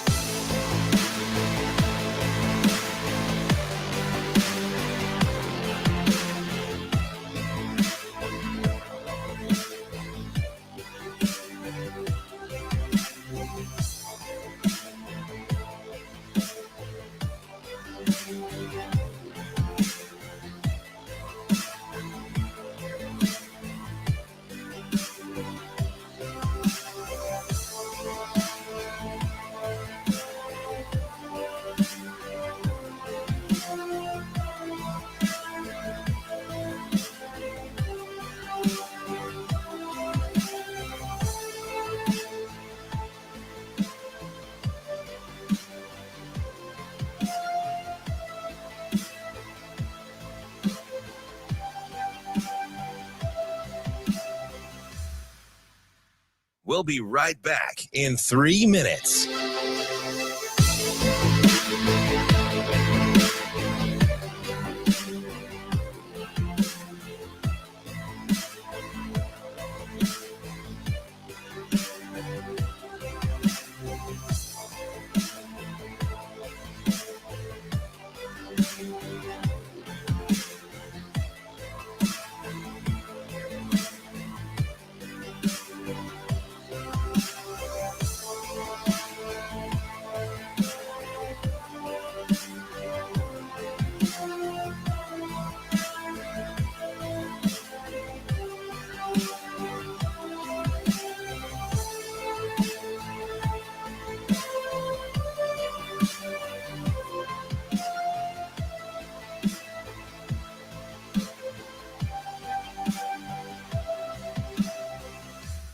We'll be right back in 2 minutes.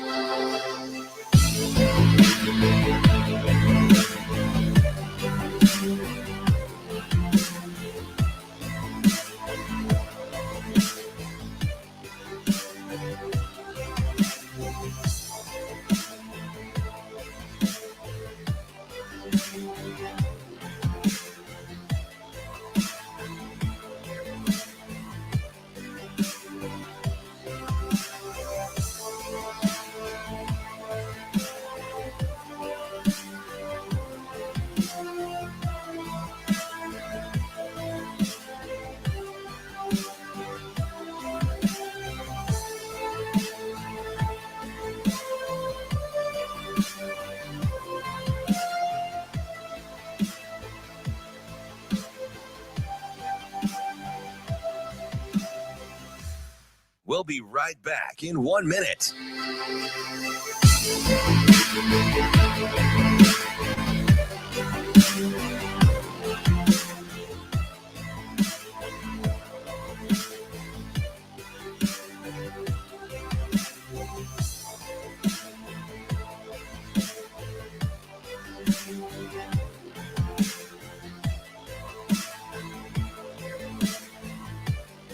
We'll be right back in 30 seconds.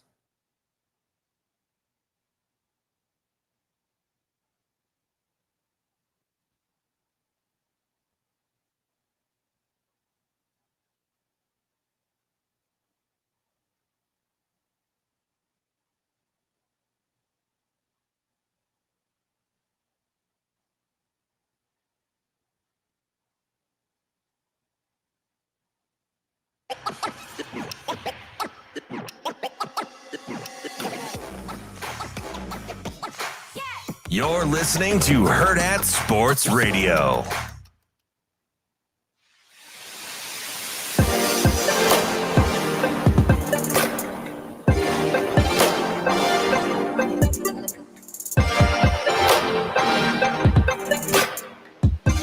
Welcome back. We wrap up the show here on Hurrdat Sports Radio, AM 590, ESPN Omaha, ESPN Tri-Cities, and KFOR in Lincoln.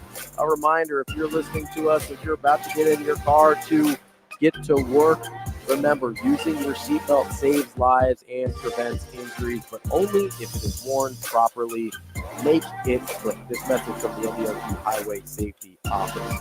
Joining us now on the Warhorse Sportsbook Hotline is Rohan Chakravarthi. He covers the San Francisco 49ers for Niners Nation. Rohan, how are you this morning? Hey, glad to be here. Appreciate you guys having me. Yeah, absolutely, Rohan. We are glad you could join us because we are starting to get a little rolling on our Super Bowl coverage this week. I'm randomly a very large 49ers fan here in Omaha, Nebraska, so it's a big week for me. I'm curious from what you've seen this year, what is your, because I always focus on the negative. That's just, how fans are sometimes. What is your biggest concern with this Super Bowl matchup for the 49ers against the Chiefs? It might sound cliche, but when you're going up against the Kansas City Chiefs, you have to account for the greatest player in today's game, which is Patrick Mahomes. I think going up against Mahomes, I think it's going to be the biggest challenge for the San Francisco 49ers just because of the way that he's able to manage the game. A lot of people like to negatively use the word game manager, but Mahomes does it to an effect where he's consistently able to produce wins for his team. And so with the way the 49ers have played in the playoffs, it's been good in the way that they've come back, but it's been bad in the way that they've started both games. I think the 49ers need a strong start, and that would probably be my biggest concern because you want to effectively put the game out of Mahomes' hands, kind of create a good gap between the 49ers and Patrick Mahomes' ability to come back.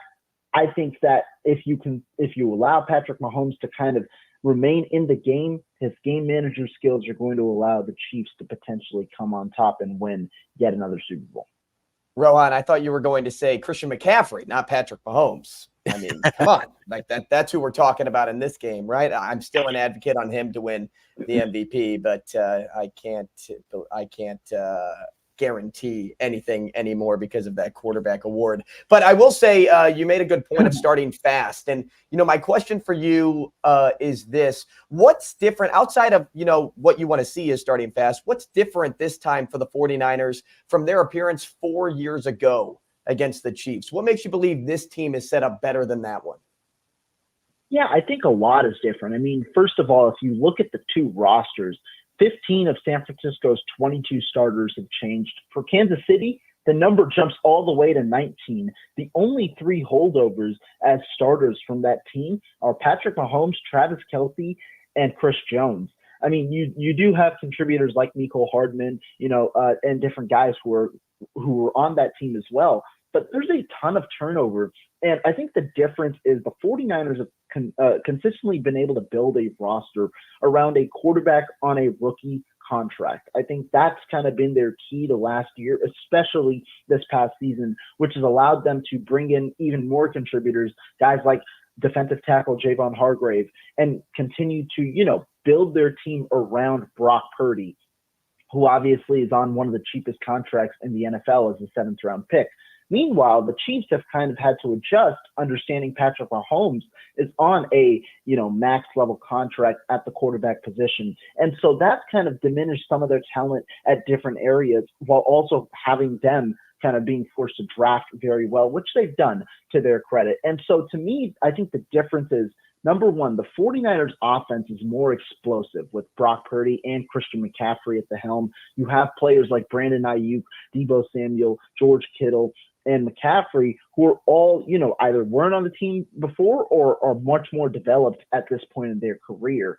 And so I think when you combine the way that the 49ers offense is now built, on top of the additional talent that they've kind of added, players like Trent Williams, players like Charvarius Ward, like I mentioned, Javon Hargrave, and now Nick Bosa, who was a rookie back in 2019, that the year the 49ers went to a Super Bowl, to a defensive player of the year candidate. I think there's a lot more talent the 49ers have infused within their roster. While the Chiefs, they have talent, I think that they've also, though, had to account for some of their salary issues as well. We're talking with Rohan Chakravarthi from Niners Nation, previewing the San Francisco 49ers side of the Super Bowl. Rohan, I started on the negative side. Let's flip it to the positive. Where's a place that you think the 49ers can exploit Kansas City? Because even as good as that 49ers offense is and can be, they are going up against the strength of the Chiefs, which is their defense this year, which is weird to think about. But where's a place you think the 49ers can maybe make a little hay? Kyle Shanahan's favorite thing to do is try and take advantage of opposing linebackers. And I think that that's something he might look to do against the Kansas City Chiefs. They have a great defensive coordinator in Steve Spagnuolo, who's able to design, coverages that confuse opposing quarterbacks while also sending blitzes that kind of try and make opposing quarterbacks get off their games. But Kyle Shanahan, I think he's going to look to try and take advantage of the matchups that the 49ers kind of are more favored in. You look at the linebackers, the 49ers obviously lining up with Christian McCaffrey, one of the best receiving backs, if not the best in the NFL. You've got George Kittle as well. I think you're going to try and create actions with your base personnel to try and combat the Chiefs' base personnel, potentially throwing a little more on earlier downs with heavier personnel so that you can kind of create some of those mismatches in the air with your top playmakers against the Chiefs linebackers. That's kind of the main matchup that I'm looking for Kyle Shanahan to exploit in this one, because the Chiefs are pretty sound across the board. You've got a good cover corner in Jarius Sneed. You've got other good players across the board, Trent McDuffie in there, Justin Reed in there. And so I'm interested to see how Kyle Shanahan uses the run game, but also uses running backs in the passing game as well as tight ends against those linebackers. Rohan, what's kind of stood out to you this Super Bowl week so far? Because we know the 49ers were unhappy with practice field conditions. Players have interviewed. I'm curious to know what has kind of caught your attention this week from the 49ers perspective. Of course, the playing field narrative was the big story yesterday, with the 49ers not getting to their practice fields to their liking. But overall, I think the number one thing is, when you look at this 49ers team versus the last one, I think a quote from Andy Reid yesterday sums it up. He said how the 49ers are favorites, on the in betting books, essentially, which kind of creates a different narrative from the last time around. Because the last time around, the 49ers, they were the newcomers. They were coming off a 4-12 season back in 2018, flipped it to a 13-3 season in 2019, and going up against Patrick Mahomes, who had just reached the conference championship the year ago. And so I think there was a different narrative around the 49ers last time around, whereas this time they're an experienced team. And funny enough, they're the favorites in the Super Bowl against Patrick Mahomes across many books. And so I think that while I don't think the 49ers are necessarily taking the mentality that they're the favorites, the aura around the team, given the talent that they have, is different this time around than last time around with a more experienced team, a more experienced coaching staff, and different elements like that. Rohan, we got a couple minutes left here with you.